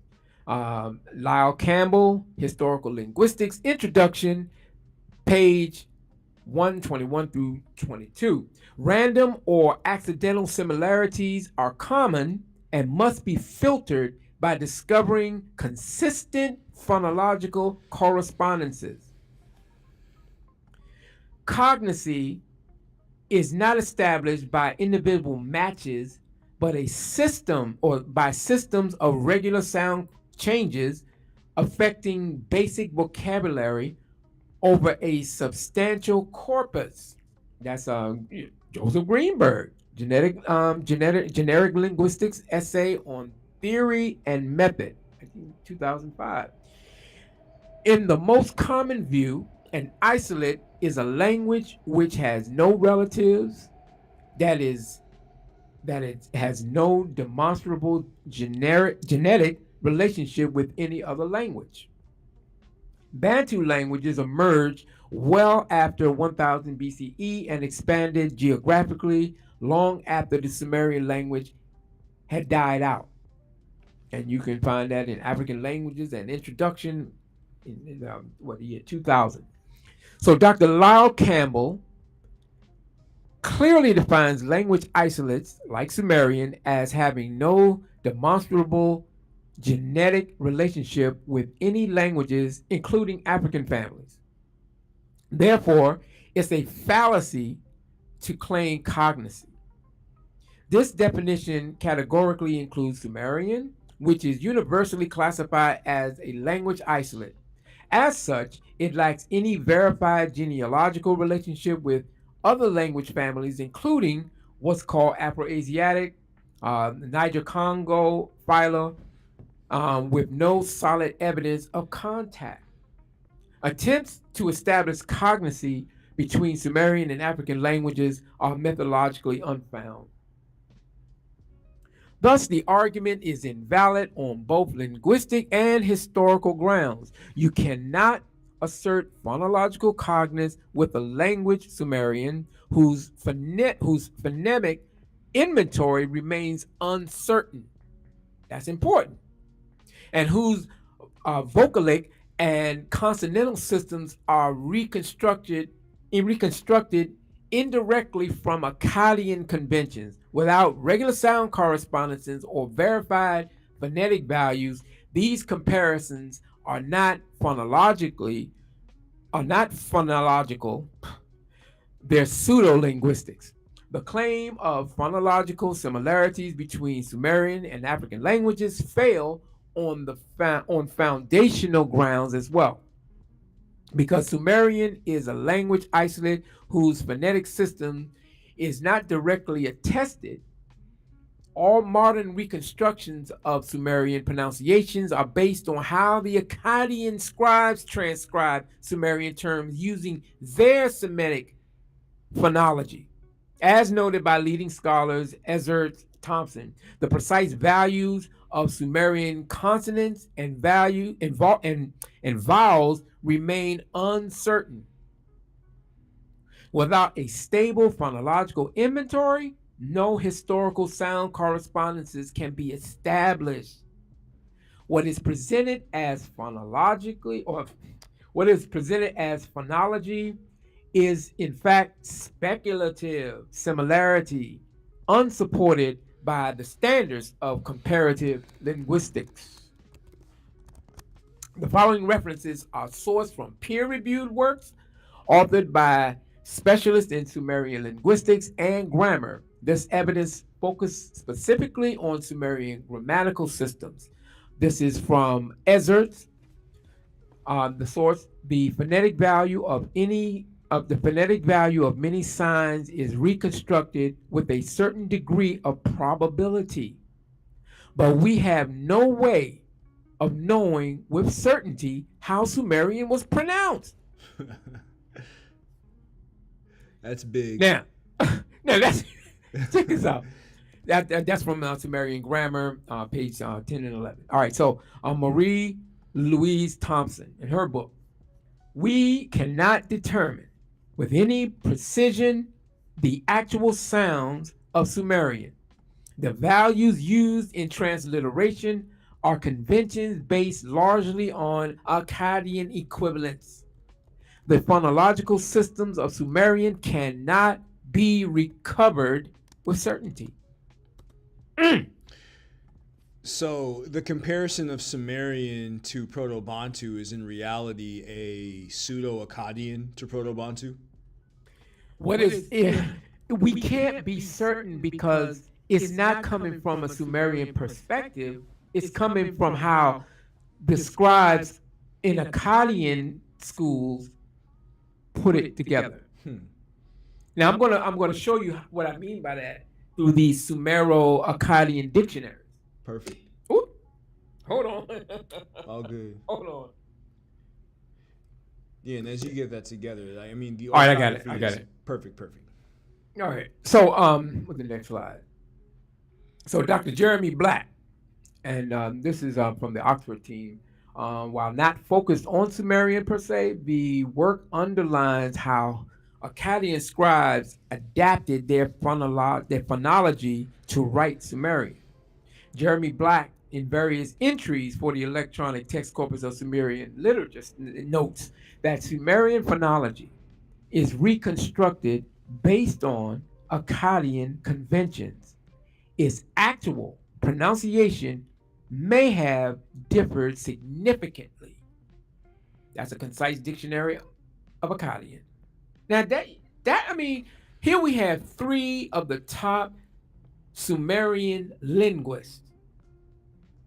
I mean, people who have spent their entire lives and careers in studying the Sumerian grammar, and they're telling you right here. Each one is telling you the same thing. That we don't know what they sound like exactly. Samuel Kramer. Based on Sumerian, because Sumerian is not related to any known language, and because it was recorded in a writing system not originally devised for it, we can only guess at the true sounds of many of its words. The Sumerians, their history, culture, and character. Man. And you got Piotr Mikolavsky. Because of a lack of known cognate tongues, and because Sumerian died out thousands of years ago, it is extremely difficult to establish a reliable grammar or lexicon of the language. The phonology of the language is not well understood. And it is fair to say that it will never be fully recovered. Cuneiform was deciphered backwards. Certain Sumerian phonemes that were not seen certain phonemes that were not used in Akkadian were not intentionally identified. The ancient languages of Mesopotamia, Egypt, and Aksum in the Sumerian chapter, page 6 through 46. Dr. Jeremy Black, Dr. Graham Cunningham, and Jeffrey Kahn We do not know the precise phonological system of Sumerian. Our reconstructions are based on the way the Akkadians rendered Sumerian in their writing and occasionally in syllabic glosses. Damn. That's damning. I mean, like from my reading of that, basically it is entirely premature to compare Sumerian to any language until we find a living language that matches the morphology and whatever, isoglossic patterns that we can observe in Akkadian. Mm-hmm. Yeah, that's Exactly. damning. So if again, for those out there listening, to the layman, to the lay ear, if you don't know what it sounds like, how is it compared to another dead language and you're expecting results? Especially you're not gonna using use Coptic. and then you're gonna use transliterations? Yeah, that's crazy. Really? That's your methodology? Come on, dude. The phonological limits of Egyptian and Sumerian. Both Sumerian and ancient Egyptian suffer from limited phonological recoverability, as acknowledged by leading Sumerologists and Egyptologists. Without stable sound inventories, comparative analysis between the two is methodologically unsound. This is reaffirmed in one of the most current and peer-reviewed analysis of the Egyptian language published in the Lane series. The written sources for Egyptian create some ambiguities in analyzing what the patterns of the spoken language were. Particularly for phonology, it is not always clear what the phonetic values of the sounds being transcribed by particular orthographic signs were, which then poses problems in establishing correspondences. Other sounds were simply not indicated graphically, though there is some evidence of vowels and other characteristics, not graphically. Not graphically represented in hieroglyphic Egyptian based on transliterations in Akkadian and Greek and from other Coptic outcomes. You can find that on page 21 of Ancient Egyptian and Afro-Asiatic. I hate when I do this. Yeah, get back up there. Yeah. All right, so this passage confirms that phonological ambiguity in Egyptian writing prevents the establishment of sound correspondences, which are essential to making to any claims being made of a linguistic relationship. So, if you were to take this and then what we're not certain of what Sumerian sounded like, how in the world are you going to say that these words are related? Yeah, comparing it to Proto-Bantu, like it's just the height of pseudo-linguistics. Exactly. That's why I said this is a vivid description of pseudo-linguistics. The passage from the Lane book emphasizes limitations of Egyptian phonology in comparative linguistics and why Egyptian can't be used for historical sound correspondences, along with the phonological ambiguity and the failure of Egyptian Sumerian comparison. The phonological system of ancient Egyptian is only partly reconstructible. Our evidence for the vowel is especially indirect, relying on Coptic transcriptions into other languages like Akkadian and internal reconstructions.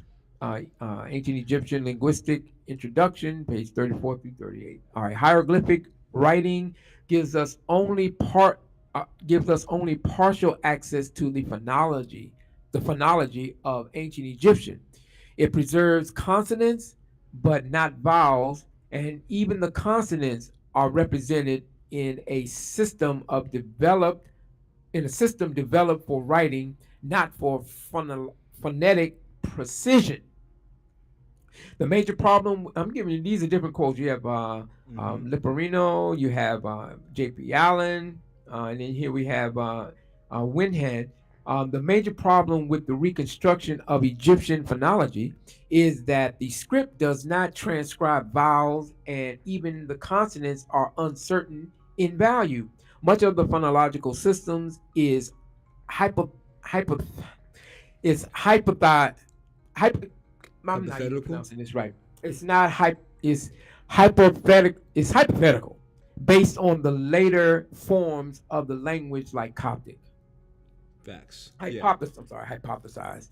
So without secure phonological or phonologies for either Sumerian or Egyptian, no regular sound correspondences can be established, which is disqualifying any comparative claims. Can you please explain how, with this being the case, from the experts, are you going to compare Sumerian to Egyptian? Like ancient Sumerian, ancient Egyptian is not phonetically accurate. Both survive only in written form, and our understanding of their sounds depend heavily on transliteration. Yet, even the linguists who specialize in interpreting these scripts cannot be certain how either language truly sounded.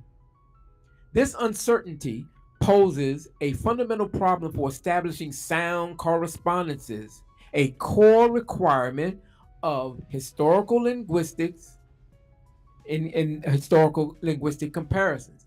If the actual phonetic values are unknown and we rely only on orthographic conventions, what exactly is being reconstructed? And this underscores why any comparison between Egyptian and Sumerian violates the principles of the comparative method, as previously mentioned. To establish genetic relationships, one must demonstrate regular sound correspondences between stable phonetical forms. This is not possible when the phonology is poorly understood or not reconstructible. Facts. Facts. Damn. Facts.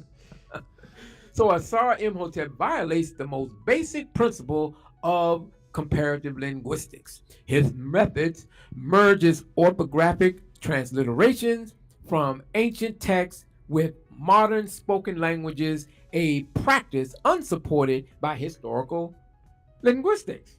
Now, let's look at something real quick. Now, this is from a book someone gave me, one of their study books. Case forms for the word for wolf.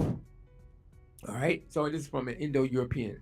So as you clearly see, you have Proto-Indo-European. So you have wolf. So you have Sanskrit. And you got Russian and Lithuanian. This chart exemplifies the correct application of the comparative method because languages like Sanskrit, Russian, and Lithuanian are well attested with reconstructible phonologies. Linguists can trace regular sound correspondences across grammatical forms, and such evidence-based comparisons make it possible to reconstruct protoforms like Proto-Indo-European, wolf, and this stands in sharp contrast to the speculative, erratic, and unsystematic methods employed by Asar Imhotep. So the first chart demonstrates the scientific basis for the comparative method. All languages involved are attested with known phonologies. Reconstructions, I forgot how to pronounce this word, reconstructions in the Proto-Indo-European are grounded in regular sound changes observed across descendants. The comparison is built on core vocabulary and systematic inflection patterns, not surface resemblance. It applies the comparative method properly, using attested languages with known phonologies and regular sound changes. It allows linguists to reconstruct Proto-Indo-European forms with confidence. Languages such as Sanskrit, Russian, and Lithuanian are well attested. So if you have the nominative, you have the accusative, you have the genitive, and you have the dative and locative. So it's this you can put together, and this is how they're doing it. These are well established as opposed to Lord have mercy. Bruh. Look at what this guy has here. No phonological system is reconstructible. Misuses of transliterations, transliterated forms are treated as phonetic. Semantic scope is stretched to manufacture similarity. Real comparative linguistics relies on regular sound laws and control, not lookalike words across unrelated language families, rendering the comparative method inapplicable here. Asar is free to compare whatever he likes, but just don't call it comparative, the comparative method. Call it the ahistorical comparative method. I mean, look at this. Look at this, man. I mean, come on now. You got two dead languages and then two Bantu languages, so-called Bantu in the middle. It's ridiculous. So the principles of historical, and we're going to wrap this up. The principles of historical linguistics, the scholarly consensus. False cognates, words that resemble each other in form and meaning, but are not historically related, are common and misleading. These chance resemblance can occur even in basic vocabulary and among unrelated languages. Historical Linguistics and Introduction, 3rd edition, 2013. Reconstructions must be based on systematic correspondences across a significant portion of vocabulary, not isolated similarities. The moment one abandons regularity, any word can be made to look like any other. That's important because that's exactly what what we're witnessing. you ain't got to. You don't have to have any true phonology. All you got to do is just take a word, and then boom, there it is. The single most important requirement for establishing a genetic relationship is the discovery of systematic sound correspondences. Without this, no amount of lexical resemblance, however impressive, is sufficient to prove relatedness. Look at it. When this play, if you don't write it down now, just pause it and then go back and check. Now, what are syllabic glosses? Syllabic glosses are explanatory notations in cuneiform text where a logogram that represents an entire word or idea is followed by a phonetic rendering in syllabic signs. That clarifies how it was likely pronounced or interpreted in speech or interpreted in the spoken language. A syllabic gloss was added to indicate the approximate pronunciation of a word. This was usually done in Sumero-Akkadian bilingual dictionaries to teach scribes. And below is the sign list A, which holds 4 columns. So if you look here, you see this column is the Sumerian. This is the Sumerian sign. Here is the sign or the name of the sign. And here is the Akkadian translation. This is how it's done. This is what you would refer to as a Sumero or a Sumerian Akkadian dictionary. This is how the Akkadians and had their students in school go from Sumerian on into Akkadian, because as you know, when the Akkadians had taken over Sumer, that ultimately the language, other than being used as religious or important documents, Akkadian took over the language system.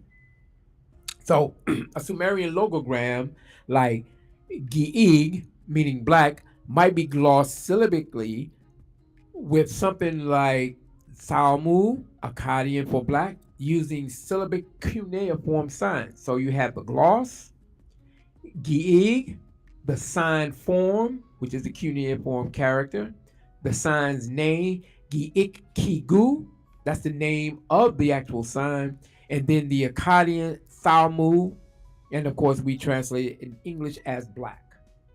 So Sumerian is an extinct language isolate.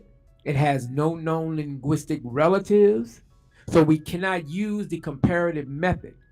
as is done with Indo-European or Afro-Asiatic languages, because they're living languages.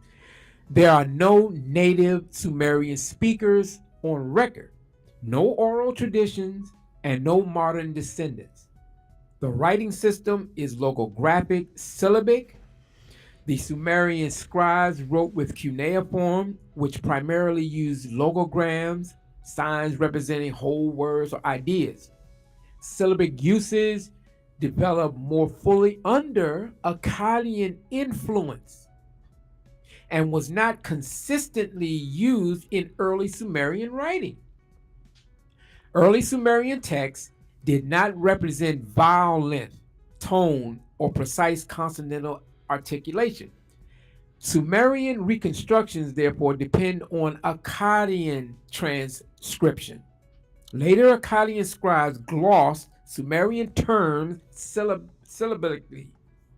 These glosses reflect how Akkadians interpreted or pronounced the words, not necessarily how the original Sumerians did.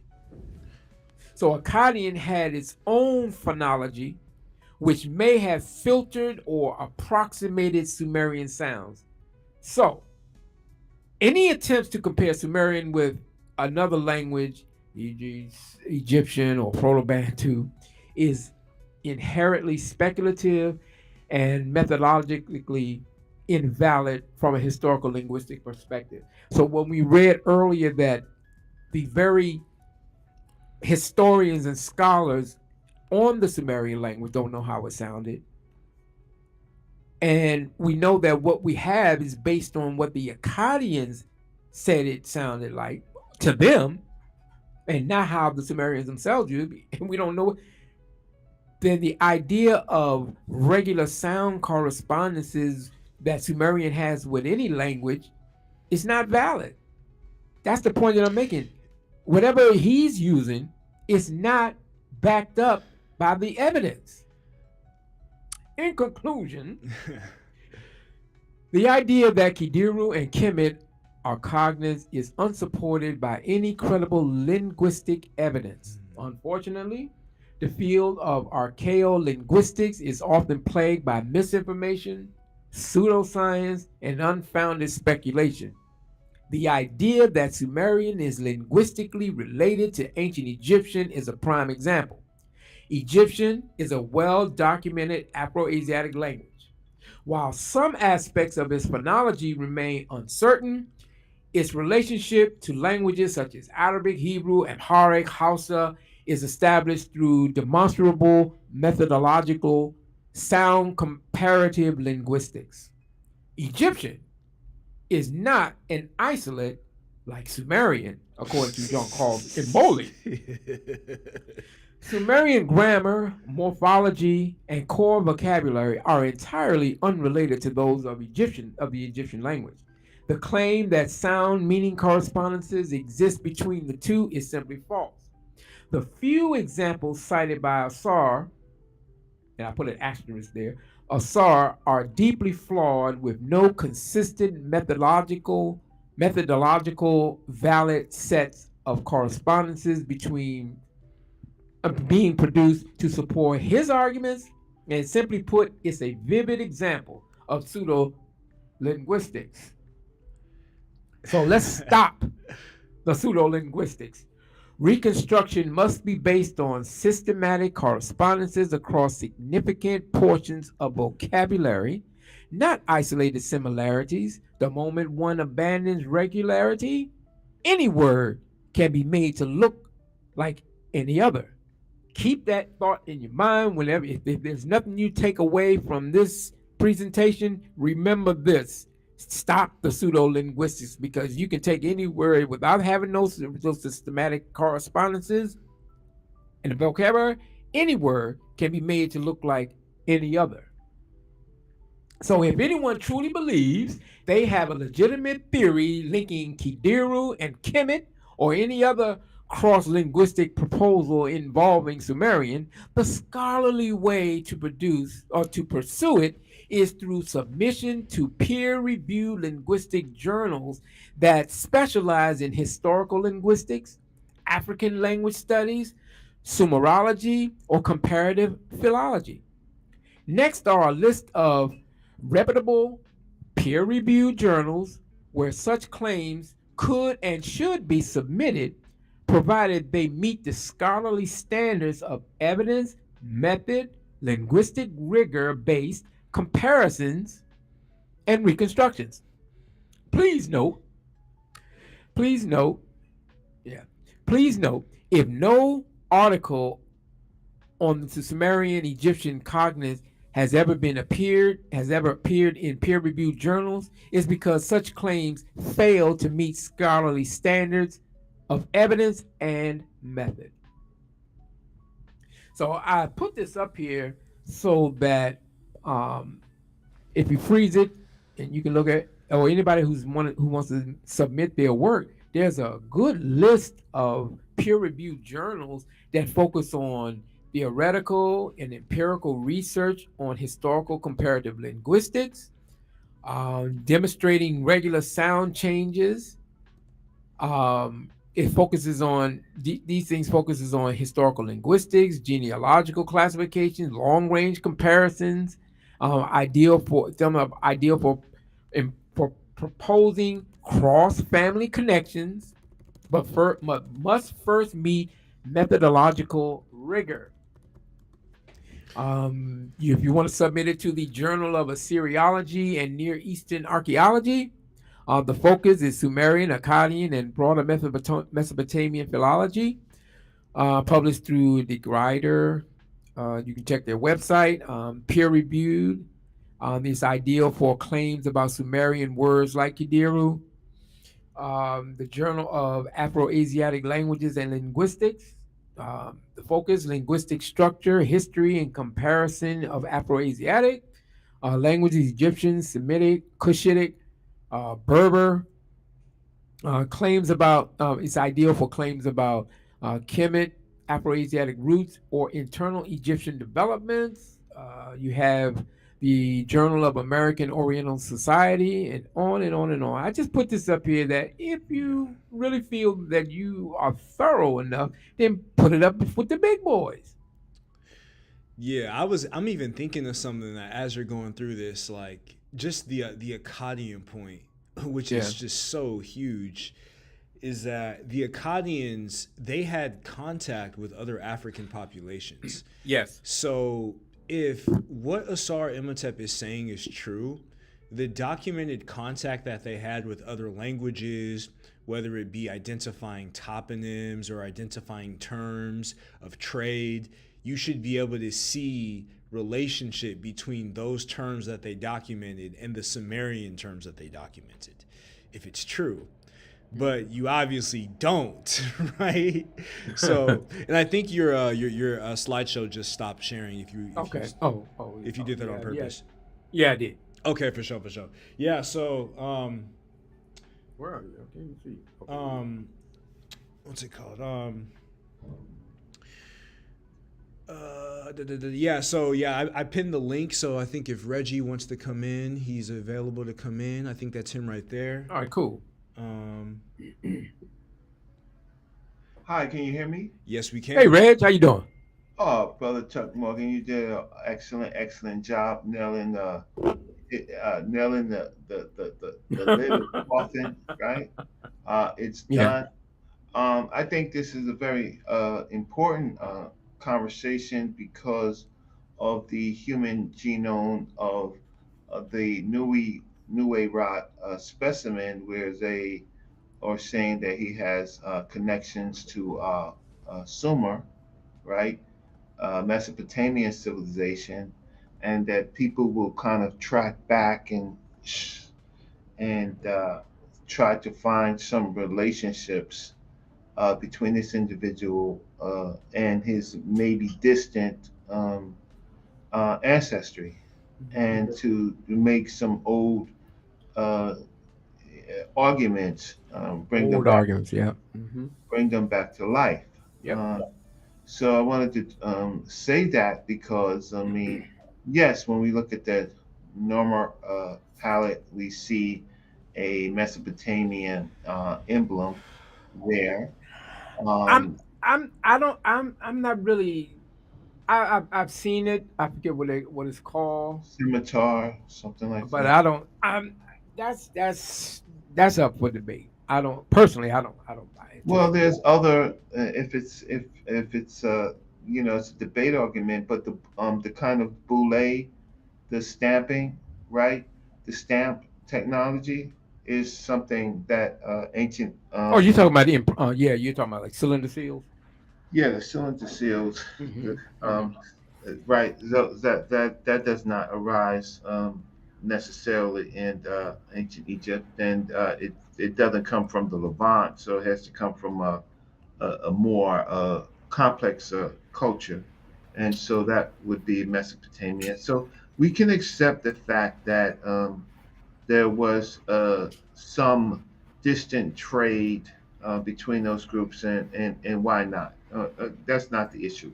But the specimen found is definitely an African, and yeah, and he has some genome that when we get another specimen, we'll find out if this is more common or not. But the Egyptian authorities, the modern day, present day Egyptian authorities, they're not going to be helpful. So they have to go to museums outside of Egypt, Hmm. as they did for this sample. I did want to share, if I can, if I can share, I think Tagli. you may have to enter in with your screen shared. Okay, so I have to come back out. I have to Yeah, leave. I think you have to leave and go back out if it doesn't give you the option right now. Okay, Or you'll have to stay in, but like enter in another okay. browser with the screen. Let's try because it says that I can do it. So let's Okay, try. for sure. See if it works. Oh yeah, I see it. I see it. Let me try to get it. First time using this thing. I'm gonna try to get it seen.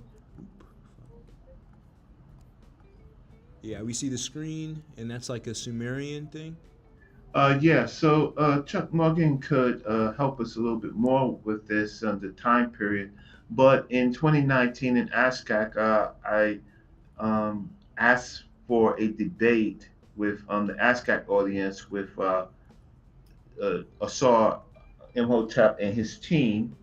And my team was at that time going to be Uncle Keck.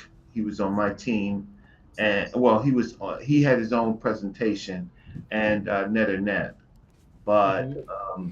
neither of them was able to come on the big screen. And so at the conference, I showed this poem, and in this poem, you could see it's not Sumerian. It's I guess it's a Akkadian or some other version, Wait. but Oh, what does it say? I mean, I'm saying because I see it's the electronic text corpus. Is yeah, that yeah? And yeah. what book This is was it? the former text that you referenced. Okay, yeah, yeah, yeah. Talking about Inanna.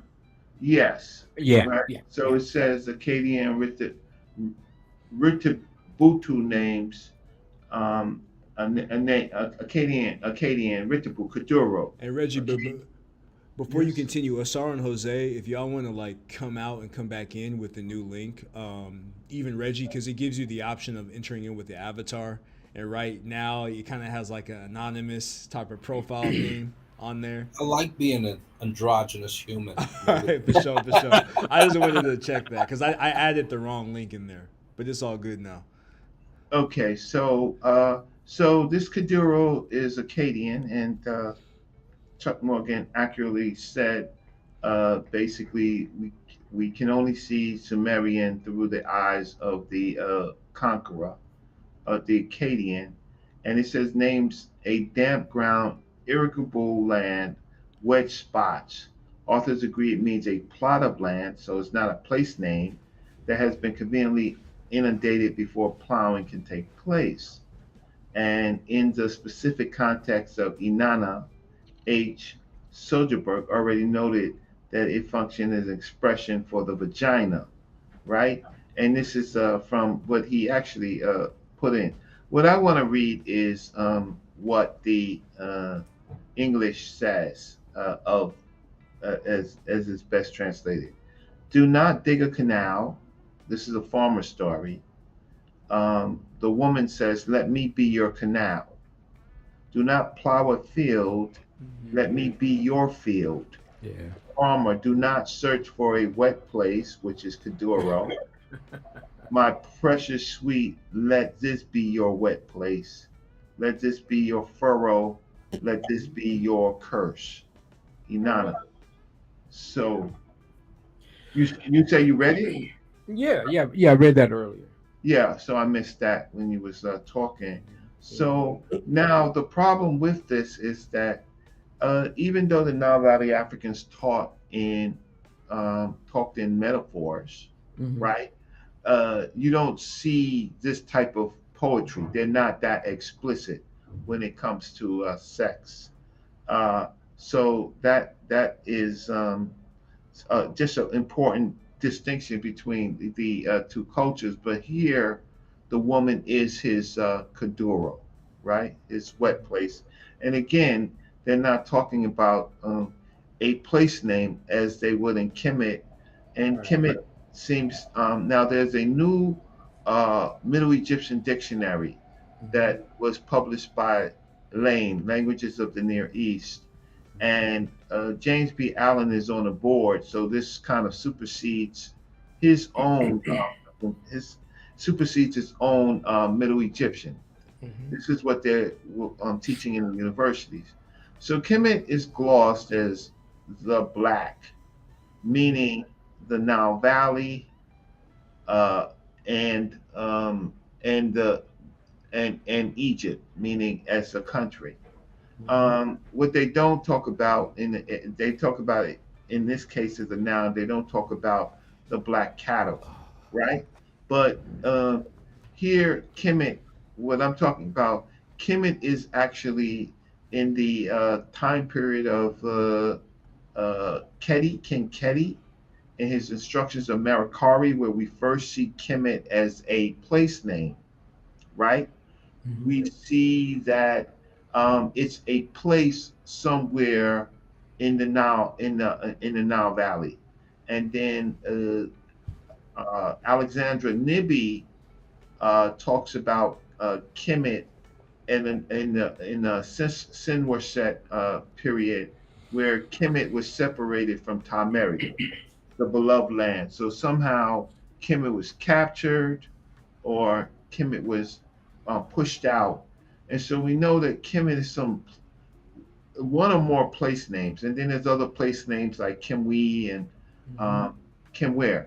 Hmm. So I think that and then in the 2019 conference with ASCAC, Dr. Mario Beatty said that Asar's historical linguist, his historical linguism, right, Yeah, it's ahistorical. Yeah. is ahistorical. Yeah, I have that. So, Yeah. yeah. So I just wanted to add again that um, our brother Chuck Morgan is spot on, and he's put everything, all the elements together to show that I don't know what Asar Imhotep is doing these days or anything, but the fact of the matter is his his his earlier hypotheses and thinking, it does not match, and so Yeah.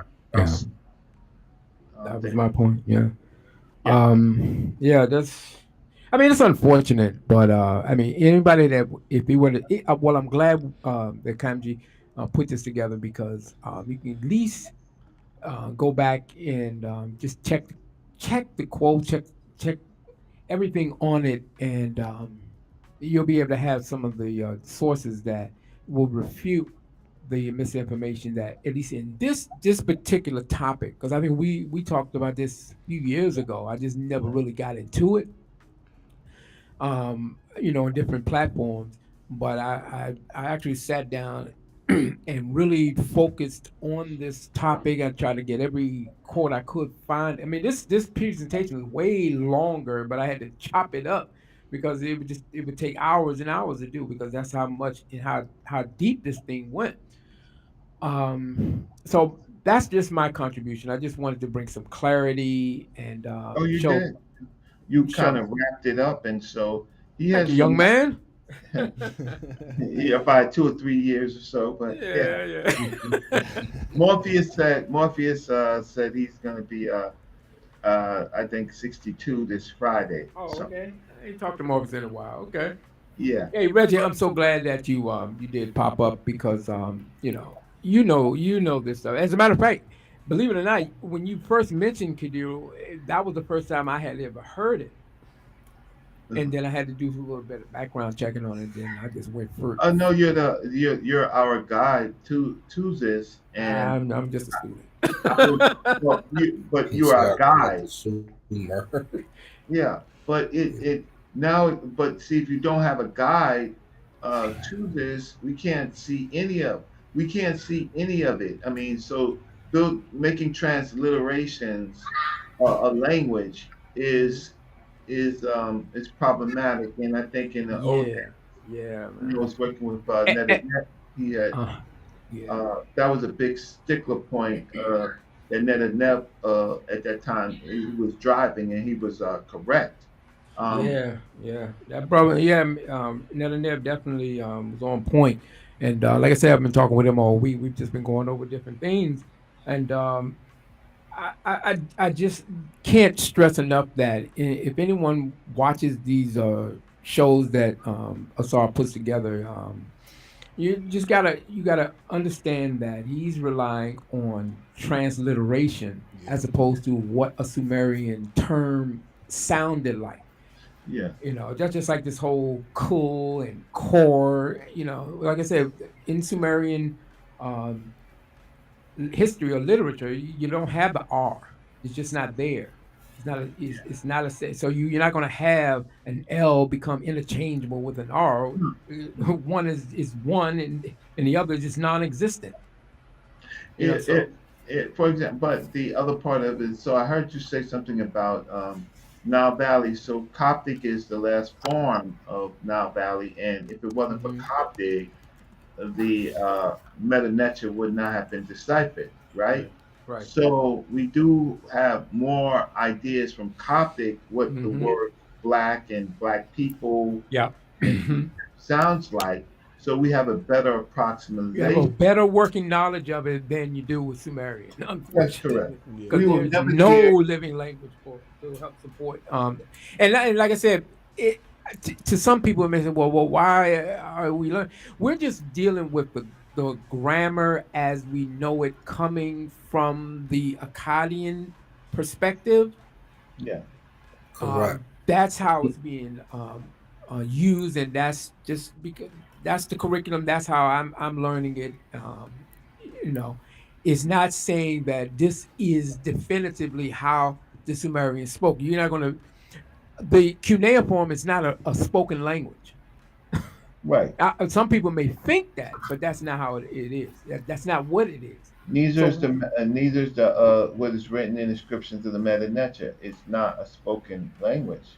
It's but what I mean is that we've never heard it, right? We have approximations, and so mhm. some of the words that we use like netter and hotep and kemet, we can read it from the text, but we're transliterating, and that's not really how can I say? Some people think, oh, saying the word netter is holy, right? Or it's some of the words that we use. Well, we that's approximation. We haven't heard it from those people directly, right? And so some of the groups that try to study this, they do more than what they should. But if you bring him into the museum and Asar Khan's here, he Yeah. knows if you bring him into the museum. I always wanted to talk to this brother. Yeah, I've seen you on every show you've been on, And man. we got and we I've been. got Rakufi and Jose in as well. Feel free. This Okay, is so round I'm robin. Glad to finished. be up here talking with So you. I'm finished. I just wanted to add and say peace to my brother Chuck Morgan I and appreciate Candy. that, Peace, Reggie. peace, Reggie. Thanks for hopping on and sharing your I wisdom. give you, I call, I What's up, give you, Pseudo? call Reggie later on. Oh, we All got right, well, okay. I'm going after this. I'm going to man. sleep, This man. is stacked. Well, it's early over here, so yeah, go ahead and do your thing. What's good, John? Thanks, brother Reggie. Oh, peace, man. How you doing? All right, family. I want to talk to you a little later, but right now I wanted to Oh, ask. well, whose show? You can't talk to me. I'm not on the shows that you be on. But You come back on I, Sunday every once in a while. no, no, no. You won't ever see me on that show. Never. Oh man, I Mm. need your help. When I need your help, you got me doing a news hour, and I was just wanting some help from the elders and stuff. But No, I can. I would not. I wouldn't. I will. I can always help you. I'm not help. My whole point of it is, do you have a contract? oh wow, Because you have to understand on some of these That's platforms that when you contribute, it's their content, it's not yours, and so it doesn't belong to you. So anytime it could be privatized or anything like that, it's not yours, right? So if you YouTube search Reggie, brother Reggie, yeah, you'll see very little of me because it wasn't my content. I was contributing to that show, and when I was doing it, I was happy, but I didn't realize that I couldn't get access to my own material. Right? It wasn't my material. It was just his, and maybe that's business. Maybe that's business, but it's not my material. But anyway, so after you finish, you can ask me the quick question. But I mean, I have no public bad will, but there's some things about it that has driven me to the point that you won't see me on that platform. But best of luck to him. I get it. No, no. Well, with that being said, I don't want to put no more fuel in the fire. I'll just leave it at that. I respect that, and I am going to study what you said because it is business at the end of the day. Yes, sir. Yeah, it's your name, your content, what you do, and I did roughly 8 years. Man, But if you Google Brother Reggie, right? It's under a paywall. You have to subscribe to Patreon. So if you want to hear me any of the things that I did, subscribe to his Patreon. But it's not public, and so that means I don't own it, and I don't have access to my own work. And if that's good business, well, it's good business for him. It's just not good business for me. yeah. I Man, was just gifting the.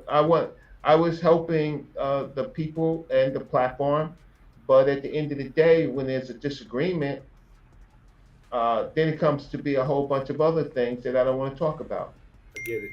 Enough said. Say less. Yep. Brother Chuck, man, excellent presentation. You I breaking appreciate it that, bro. down Yeah, I'm learning as from you guys. usual. I think I told Reggie years ago, I said, man, when I see brothers like you and Ned and Neb, even with y'all, I've seen where y'all just break down words, man. That's my inspiration. I love watching Smash and just tear it up. And I was like, Yep. shit, I'm gonna do it Right. because ain't nobody over in this corner. So let me go ahead and do my thing. You chopping that Arcadian up too. I have a friend who considers himself to be the foremost. I Mhm. call him Kali. He's on academia.edu and he's written several books. Okay. So I definitely want to get you in touch with him. We had a conversation and he had showed me a text. And in the text, it said that I'm meant to stop doing us like that and then I helped them connect shoot as one of the gods that they were dealing with in Arcadian, which is pretty much confirmed. We both were going to text to confirm it. Like, let's see if this matches. And so far, it looks like it connects perfectly. And then they mention him by name later in the text. But yeah, you see the same thing I see when he's doing these cognates. And I mentioned this to him before. If you don't have in the beginning of the cognate, how were you saying that you transmitted it or transcribed it into the other language with the surefire connection? And he's mentioning these things if they're 100%. The funny part is the fact that Saber Reggie and me had laughed at it before, but he was basically calling Kemet Coochie in the other language, and he didn't even know it. So you're calling it this stuff you don't really know because you're pulling from Akkadian and not even understanding what you're taking from the Akkadian or the Sumerian, so to speak. So if you don't even have the three syllables uh, to make the word a cognate in the first place, how do you figure he's really trying to do this? What is he doing exactly? The only thing I can suggest is deception. See, and there it is. I mean, There we have it is what it is. I mean, either that or he's completely ignorant of the way that the languages are operating. I mean, like I was just saying earlier, how he was able to say that that the L in Sumerian is interchangeable with the R. I mean, there's no grounds for even making a claim like that. What do you? I don't know. I don't know. Like I said, some people's like, don't even mess with it. You leave them guys. No, no, I no, don't mean because to step on I you. don't want people to be deceived by this stuff. Yeah, I don't mean to step on you, brother, but let's call it what it is. It's financial You're purpose. kind of your audio is kind of loud, so I can't really make out what you're saying. he said it's a Hey, yo, Chuck. financial endeavor mission. Yeah, that's facts. Right. Hey, It's yo, a Chuck Morgan. financial purpose. That's why people always mislead people is for financial reasons. They want some money for issues. So, but what I want to do, if I could ask, if I could get you to, I thank you for your presentation. It was brilliant. What is the occasion meaning of Kibble then? What is it? Because it said Hold on, somebody- hold on. Some got background. music in the Somebody back. got some. I'm hearing all background. kinds of samples. I in don't the know. background. Yeshua. Hold up. Can you hear me? Yeah, I think that was Yeshua. Yeah. Yeshua had some Yeah, background. yeah, Try we now. got- Try now. Can you clarify for me what would the Akkadian meaning of Kibble then, since you're saying that Akkadian and Kemet did have cognates? What would it be for the Akkadian then? Okay, now I'm a little thrown off by what you what exactly are you asking?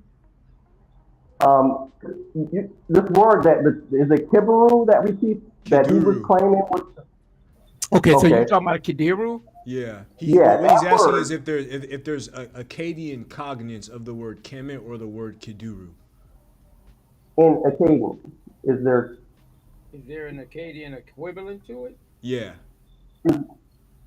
Oh is yeah. there a Kemetic link to that word in Kemet, the Kiduru? Okay, so you asked me, is there an Akkadian equivalent to it? I'm trying to figure out if there's a Kemetic one. Because you're Oh, saying that Kemetic. Kemet, right? Oh, you mean like Kemetic and irrigation? Akkadian went together. Oh, I get it now. I Right. get it. Yeah. Like equivalent, like Yeah. like an irrigation and all that. Right. Yeah, there is. Matter of fact, I was reading the Egyptian dictionary. I can't give it to you off the top of my head, but I did read a specific term that they have for irrigation. Yes, Okay. That's what I want to clear I up would that. I would suggest. I don't know if you get access to any one of those Egyptian dictionaries, you can just, or you can go to the TLA and just I can pull it up and you'll be able to find the exact word for that. Yeah. Okay. All right. There was one more question I had. It was in the YouTube chat. I can't remember it offhand. Man, it's hard Nah. to understand what you're saying. I'm sorry. Try to pull back from your mic. Let me take the Bluetooth off. Hold on. Oh yeah, that's what it is. Is that better? Whole lot better. Is that better? I hear you now. Okay. All right. Sorry about that. I had Bluetooth. Yeah, that was you. Yeah, that was me. That was me. There was one more question I had. God darn it. Well, let's add to this feel good. He's a feel good scientist. Okay. Whenever we speak of him, he wants people to feel good. Okay. He's has some charisma, and he uses that feel good science in order to, you know, get people to fund his stuff. So I can't remember the other question I had. I have one more question that it's in the YouTube chat, and I This I is put it in the YouTube chat. what It's under Sumerian. Dorvel. Do you see the other question there for me, I was Kamaji? Yeah, it's what was Sumerian a priest language like Yeah. Medu Neter? you know, I never really even investigated that. I know that it was something that the scribes obviously knew, and then they would whatever they needed to know. It wasn't until I think his name was um, Ornamu and Shulgi that they bragged about being able to speak the Sumerian language and the language of the Amorites. And I mean, Shulgi, he just ran with it. He was just gleeful about being bilingual, trilingual. I forget the text. Damn, I would say I'd have known these questions. I would have pulled them up. But as far as necessary, I don't think it was. You know what? I'm not even gonna say. I think I am. I don't know if it was a priest language. Later on, after the Akkadian takeover, it was restricted to temple inscriptions, those writings that were considered sacred. The Well, people, if that's the case, wouldn't you consider it a priest language then? If it was, if it's only being done by the priestly class, wouldn't you know? Couldn't we consider it that then? I suppose you could if you want to put it that way. But what I was saying was that um, I'm not absolutely certain because the scribes weren't priests necessarily. Uh huh. They were just kids that grew up in a idimu, and they were taught the grammar, and in turn, you know, they wrote thousands of those inscriptions that dealt with commerce, agriculture, and day to day Trade. life, law, medicine, etc. I don't mean to butt in, but it's kind of the same thing they say with Meta Nature then, because they say it was a priest language, but then No, all it's no, not. see, Not. no, see, what it is that okay, the word him netter, right? It's people quick to say it's a priest, a priest did it, but the fact of the matter is it's an administrative title. So if you look real hard, you find different groups are being called him Netcher under the administration.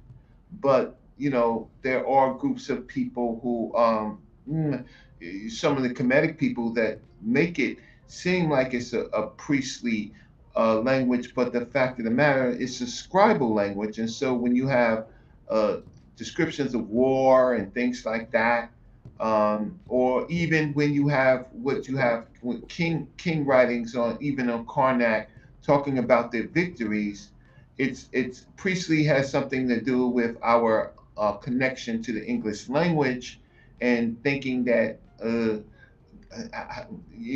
this whole concept of God, but ancient Egyptians is not clear. It's really clear if you look at it. They're not talking about gods. They're talking about principles, uh, things in Right. nature. And so but there are different classes. So some of these groups of people may be in a more ritual class, and some of those people might just be in doctor administrative class that may uh, give some respect to the principles.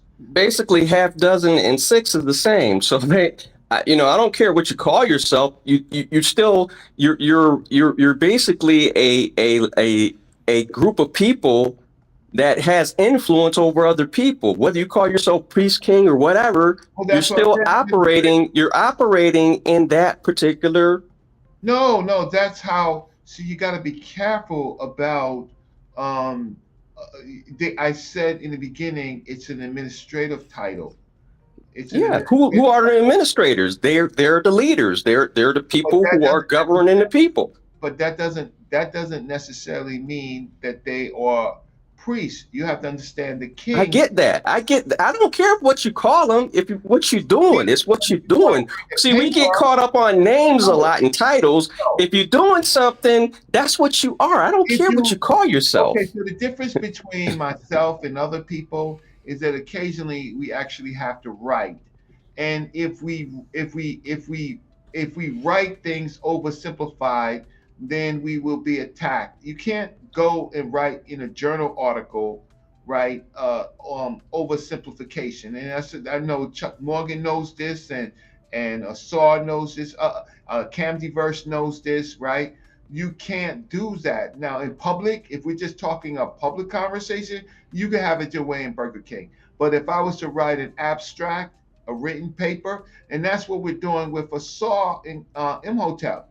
We're looking at writing, and we're putting it through the lens through our training, and it doesn't come out well because he in fact wrote something. Now, if we just chit chatting, you can have it your way at Burger King. But you want to write a journal, an abstract, and you want it accepted, and you want it to live on through generations because you wrote something good, then dot your I's, cross your T's.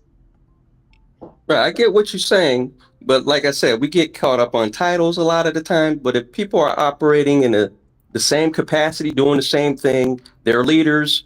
That's putting them above the common person. Whether you call me a priest, king, whatever, I'm operating in a position of authority. So you're an authoritative position, you know, and you're seeing they're doing the same thing as the other group is doing. I don't care what you call them, they're doing the same thing. They're having the same. In academia, and I'm gonna stop because I need some rest.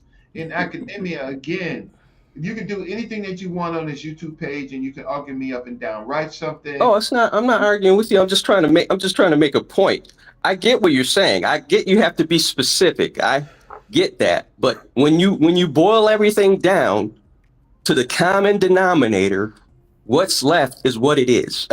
And I don't like playing word games, and a lot of that academic stuff is word game stuff sometimes. And when you boil it all down, if that's what we got, that's what it is. But what's the point of, the distinction between it being priestly versus not? Like, why does that matter? Well, it doesn't matter to me. I'm just saying that that's a commonality. That's all. I'm seeing a commonality. Do you that think I'm not trying to. They're related? Do you think that Sumerian and ancient Egyptian so-called is related? No, I was just trying to get to the point with the Akkadian part. Okay. I was trying to figure out, because you were saying that the Akkadian thing, and being that they were saying that it means, scribes were considered priests. You know what I'm saying? So we got these, a lot of this stuff is getting all in one basket, and then we're trying to separate when there's probably no distinction to separate when it's the same thing. That's all I'm trying to say. Can I ask you a question? Yeah.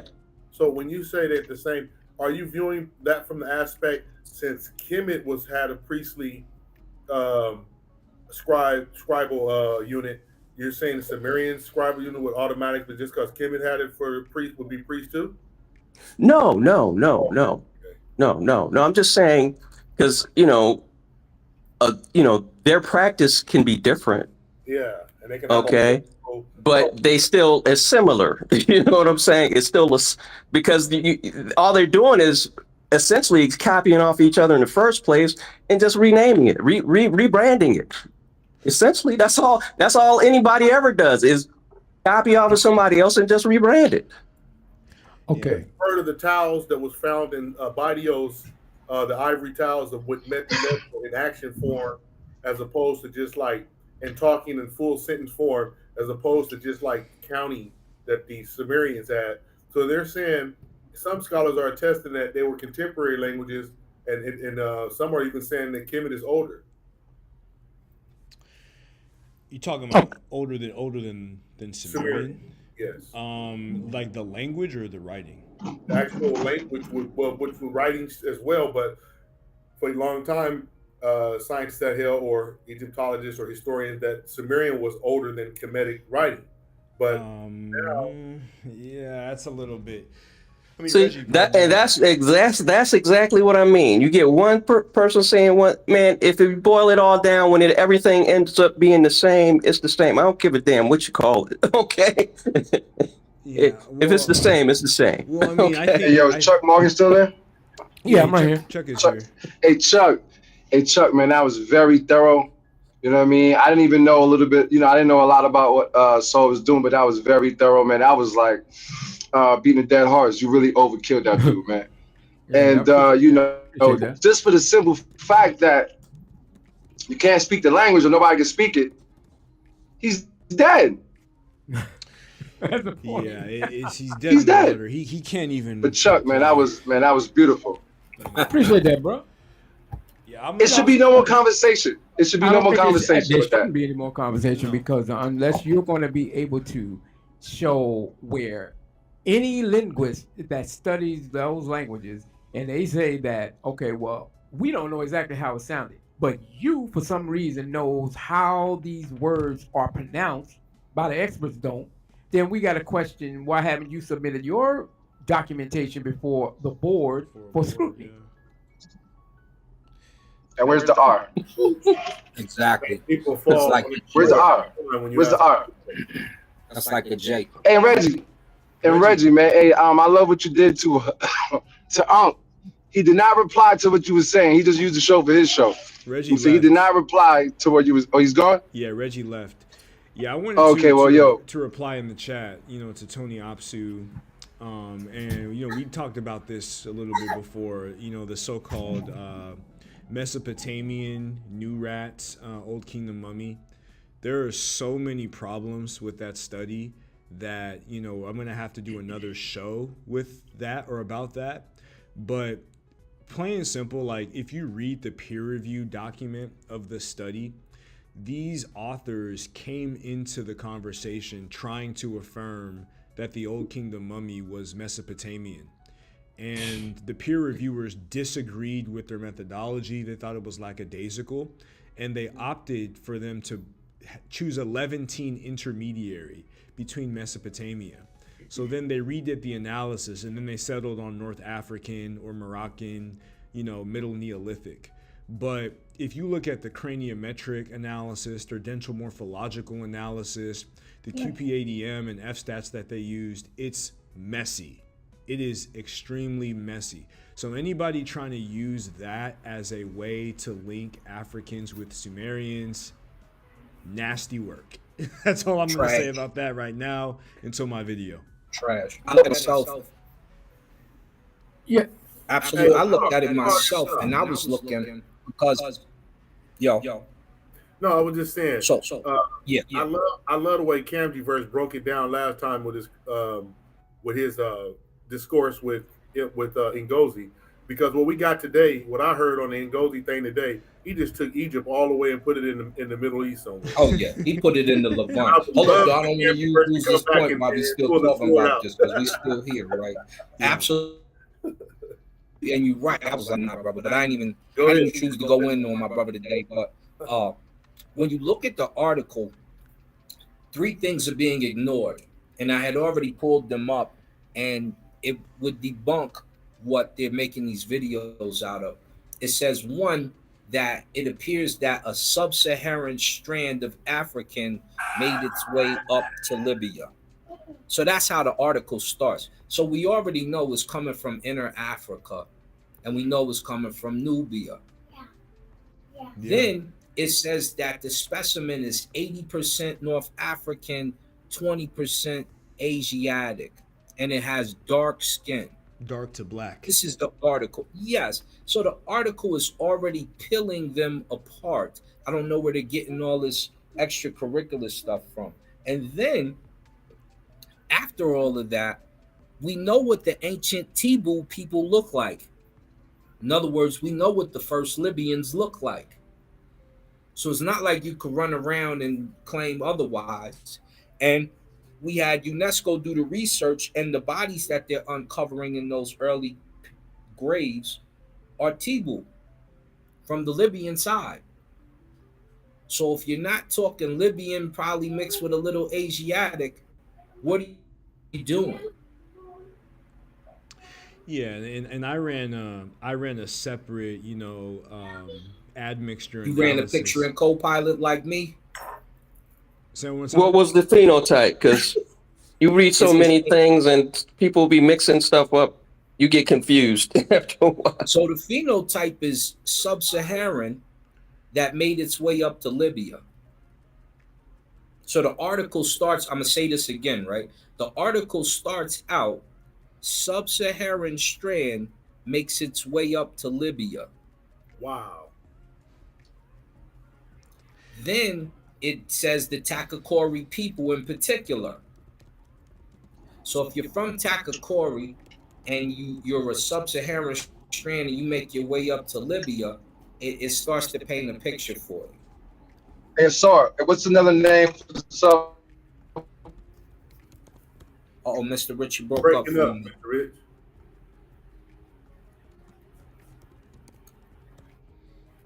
Yeah, I think he broke off. Oh, he fell off, yeah. Yeah. Um. So yeah, I'm gonna be delving deep into that. Like, I don't know how in the hell a black skinned person with a dolichocephalic skull is Levantine. Like, to Right. me, that is just so like, like, and for people not to pick up on that, and even on top of that, the peer review document exposed this. The third intermediate analysis that they're using, as an intermediary between Nurat and modern Egyptians, is the Abasir Malek study, which we know are foreigners. So it's just like, like messy. Messy is an understatement. Like that was nasty work. Filthy. Asar, Yes, sir. how was this guy able to take Nubia out of the equation as well, as far as any connection to us in the West? How did Ngozi do that today? That blew my mind. He said we're not even connected to the Nubians. You hold up. You said that.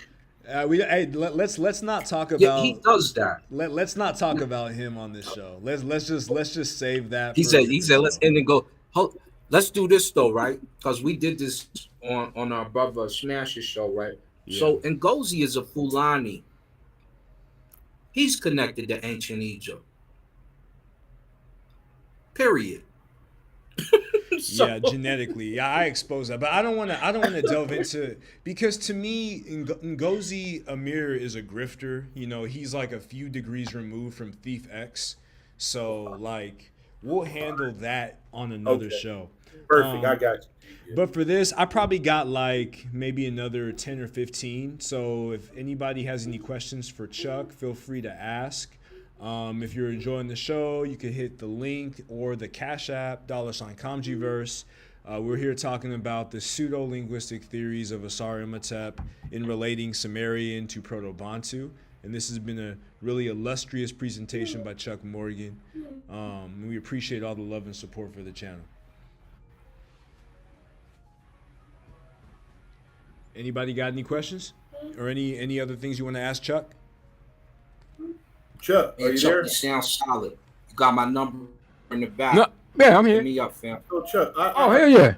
I came in late on the show. Uh-huh. The premise I just heard from Camji versus Imhotep, Asar Imhotep was trying to show the correlation between Mesopotamian languages and Bantu.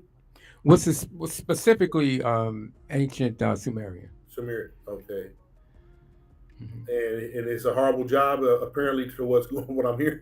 Yeah, that's a horrible job. It's horrible. Miserably bad. Yeah, I mean, even a level 1 Sumerian student would chop that up. Wow. It's bad because No, what like, I you mean- know how they be coming with new, like, groundbreaking, like, for instance, it's nothing in it that once you really went through it, there was nothing he Yeah. did, it was just terrible. It's awful. Every time I Okay. watch his videos, I'm like, this is trash. I watched this stuff for years, and Just trying to give the brother the benefit of the doubt, like, but I see it's it's just trash. Is what I'm hearing. Like, nah. Well, I appreciate your sense of grandeur. Um, but if you have publications on ancient Egyptian and Sumerian language, and then you're making these wild comparisons, saying that they're based on sound correspondences, but you're using a non-phonetic language, you're going to use transliteration as the basis for this sounds like that. This makes no sense. Mr. Morgan, would you say that's kind of like saying, you know how somebody say, "Bear with me," and like you got a real bear, but because they sound the same, you think it's the same. I mean, is he doing stuff? Well, well, that was part of what was put in the presentation, Okay. and I think that was one of the last things. I don't know if you caught it. That was one of the last things that I had brought up, and let me see if I can pull it up because I thought it was. And as a matter of fact, I did. I said in stopping pseudo linguistics, said that reconstruction must be based on systematic correspondences across a significant portion of vocabulary, not isolated similarities. The moment one abandons regularity, any word can be made to look like any other. And that's from H. Hock, 1991's Principles of Historical Linguistics, page 542. So that's why I ended this by saying that if anyone truly believes that they have a legitimate theory linking Kidiru with Kemet or any other cross linguistic proposal involving Sumerian, the scholarly way is to pursue it through submission to a peer-reviewed linguistic journal where it can be scrutinized for clarity. Well, they'll go go in depth, rigorously, and if you're not abreast on just the basics of, say, the Sumerian language, then you're just wasting your time. Okay. And after all these years of going live on YouTube and posting it on academia, as if that is an academic journal, as in far as a peer reviewed journal, you would think that he would have at least saved up some money to at least submit one of those beliefs into a peer-reviewed journal of language relationships. Right. I mean, that's what if you say you thorough and you got it like that, don't argue with me. Exactly. I'm just That was critiquing. I'm critiquing your work, and That I would say be that it's very- fraudulent. That would be the very least he could have done. Yeah. Yeah, that makes sense. But when I see now with some of the things that he's saying and what he's doing in the comparison he's making, saying that there's a Sumerian word, cool, and it means thick and curvy, and it's like talking about, I know the Sumerians were black because the women had big asses because of this word, Right. cool. Oh wow. Come on, dude. That's white people women. That might appeal to somebody in the streets, yeah. Yeah. But in academia, no, because you can't even find the word in the Sumerian language. I watched about 10 minutes of the video. I couldn't watch that because that was a hit piece on you, wasn't it, Camjivorse, that he was doing to you? Yep. Yeah. So I watched about 10 because first he said it didn't mean big booty women, but then it did. So I'm like, I was confused. So I just stopped watching because he confused me at that point. Yeah, because if you remember, that was my critique, saying that that's not found in any Sumerian text. You won't even find the word cool. There's words cool because in Sumerian you have different. They'll label it 1, 2, 3, 4 because there's up to 50 different term definitions for one word. So when you put up cool, and he said that it represented thick, curvy, intersexual, and all this stuff, it's not anywhere found. And then he tried to clarify that, well, it is, and then he went to John Halloran's Sumerian lexicon. But even in that, and it was a word for word quote. He took it literally from that. He lifted it from that page. But then Halloran doesn't give you any attestation for the term. The most prestigious Sumerian dictionary that's used by all Syriologists and Sumerologists, the EPSD, Electronic Pennsylvania Sumerian Dictionary, there is no attestation for it. Halloran doesn't give an attestation for it. There's no text that's mentioned it in that context. And dude don't even cite the text that has it. So I can only conclude that it's some bullshit. Yeah, Asar, I mean, he's not about advancing any type of science. It's clear from all of our interactions with him that he primarily is concerned with paying his bills, paying his rent, and he does that by promoting these pseudo-scientific, pseudo-linguistic theories. So that's pretty much all it is with Asar. I don't expect him to respond to this at all because he's been thoroughly debunked. And at this time, anybody who believes him is a sucker. I mean, it is what it is. I don't know. He seemed like he was gonna cry a little bit, a little bit in the video too. I mean, I know he's pissed. I mean, I know he's pissed off, especially when I would go, I kind of troll his YouTube thing, and he delete my comments. But my whole thing is, like I say, I have a low tolerance for that kind of stuff, from dealing with Dr. York and all these other characters. And when I see these kind of patterns, I'm like, come on, man, you cannot be going out there saying this is this is comparative historical comparative linguistics, and you're using transliterations as the basis for sound. Yeah, it's just ridiculous. I mean, no damn sense. It's just like, I mean, if you gave his work to a historical linguist, they would feel insulted that you even presented them with that. And I just sent some of it to a couple of people, and it was like, yeah, you're right. This is nonsense. Yeah. I wouldn't waste my time with it. I have some on the African continent, legitimate historical linguists who told me to ignore them. So yeah, everybody still tells it, but I was like, I'm not gonna do that because that's how Zechariah Sitchin and them got to be so influential. Prolific, yeah. Because people just sat back and just ignore them. No, you can't. You actually can't do that, especially when it's a lot of people, even people in my chat, people all over the internet who are suckered in and fooled by a well-sounding voice and good, I mean, I'll give him this. He's a good web designer. He's a good book designer, but that's about it. And I told him, I said, I mean, your voice, you have a very good voice that will charisma. Yeah. Yeah, I guess he has a level of charisma, but I think that the way his voice sounds, I mean, it's deep and very baritone, and some people may be swayed by that. Yeah. But if you take the substance of what's being taught, and you dispense with all of the technical jargon that people may not be familiar with, and then really look at the premise, and you said that it has no ground in reality. This is just like some stuff that anybody can do off the side if you want to. That's your choice. But if you want to try to blend it in with some type of academic circle, I mean, it's laughable. Well, I appreciate you guys because first of all, you didn't name call, so that's one. You showed all the proper sources too. So, that what else can you say? You didn't talk bad about him. You didn't really bring up his name at all too much. Yeah, I kind of noticed that. Yeah. So. Yeah, we didn't use his government name once, so that's good. Yeah.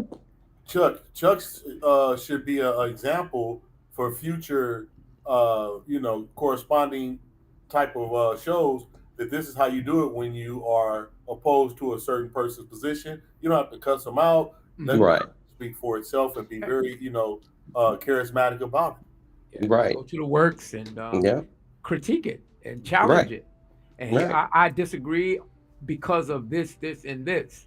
You never brought this up, and this violates the foundation of what you're calling the science of it. And that's what I wanted to do, and I guess it was a success. Yeah, you did it. Appreciate it, man.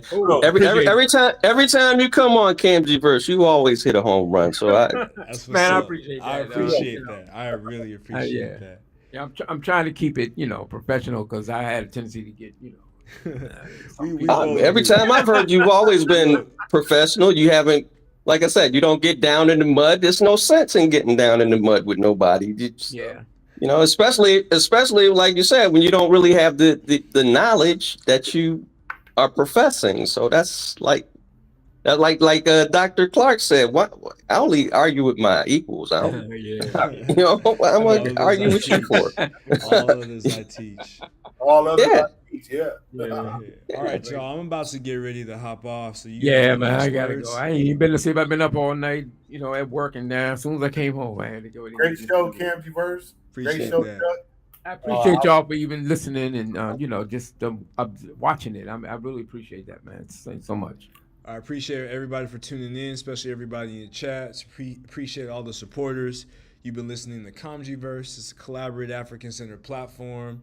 Today we were again talking about Sumerian pseudo-linguistics and the pseudo-linguistic theories of Asar Imhotep on trial. We debunked any type of association between Kiduru and Kemet or any type of idea that Sumerian is related to any African language. It's a language isolate. That's what the professionals in the field of Sumeriology have presented, ad nauseum. It's pretty much indisputable. So use this video if you want to examine any type of Sumerian pseudo-linguistic theories. Bookmark it. It's a really excellent presentation. Shout out to Chuck Morgan. I'm going to have you on whenever you want to come on. And with that, we are into our outro.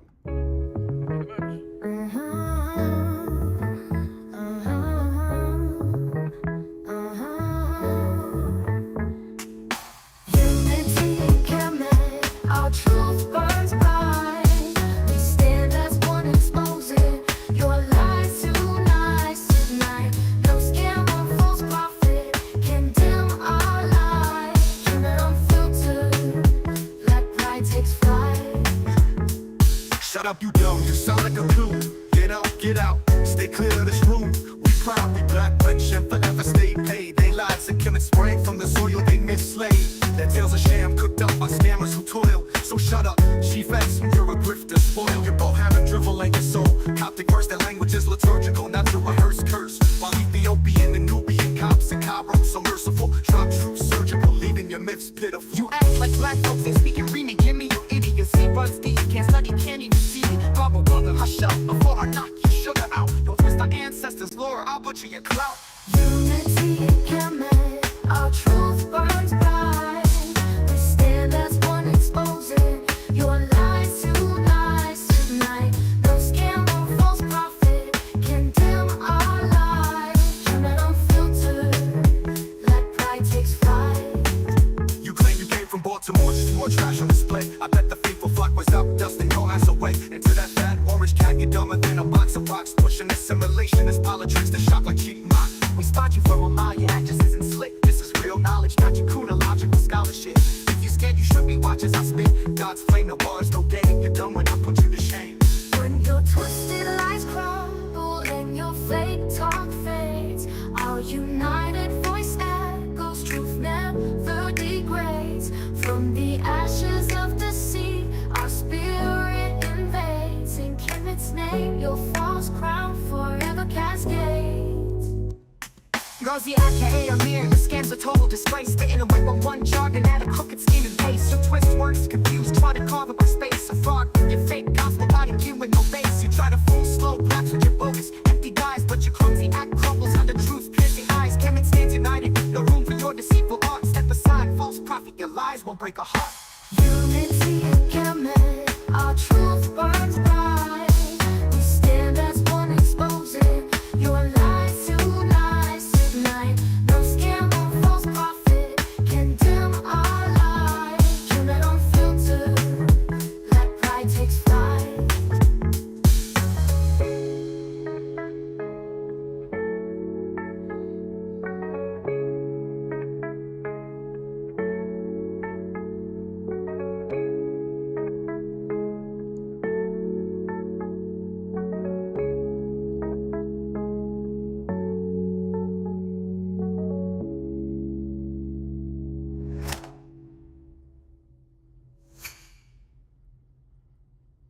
Unity in Kemet, our truth burns bright. We stand as one, exposing your lies tonight. No scam or false prophet can dim our light.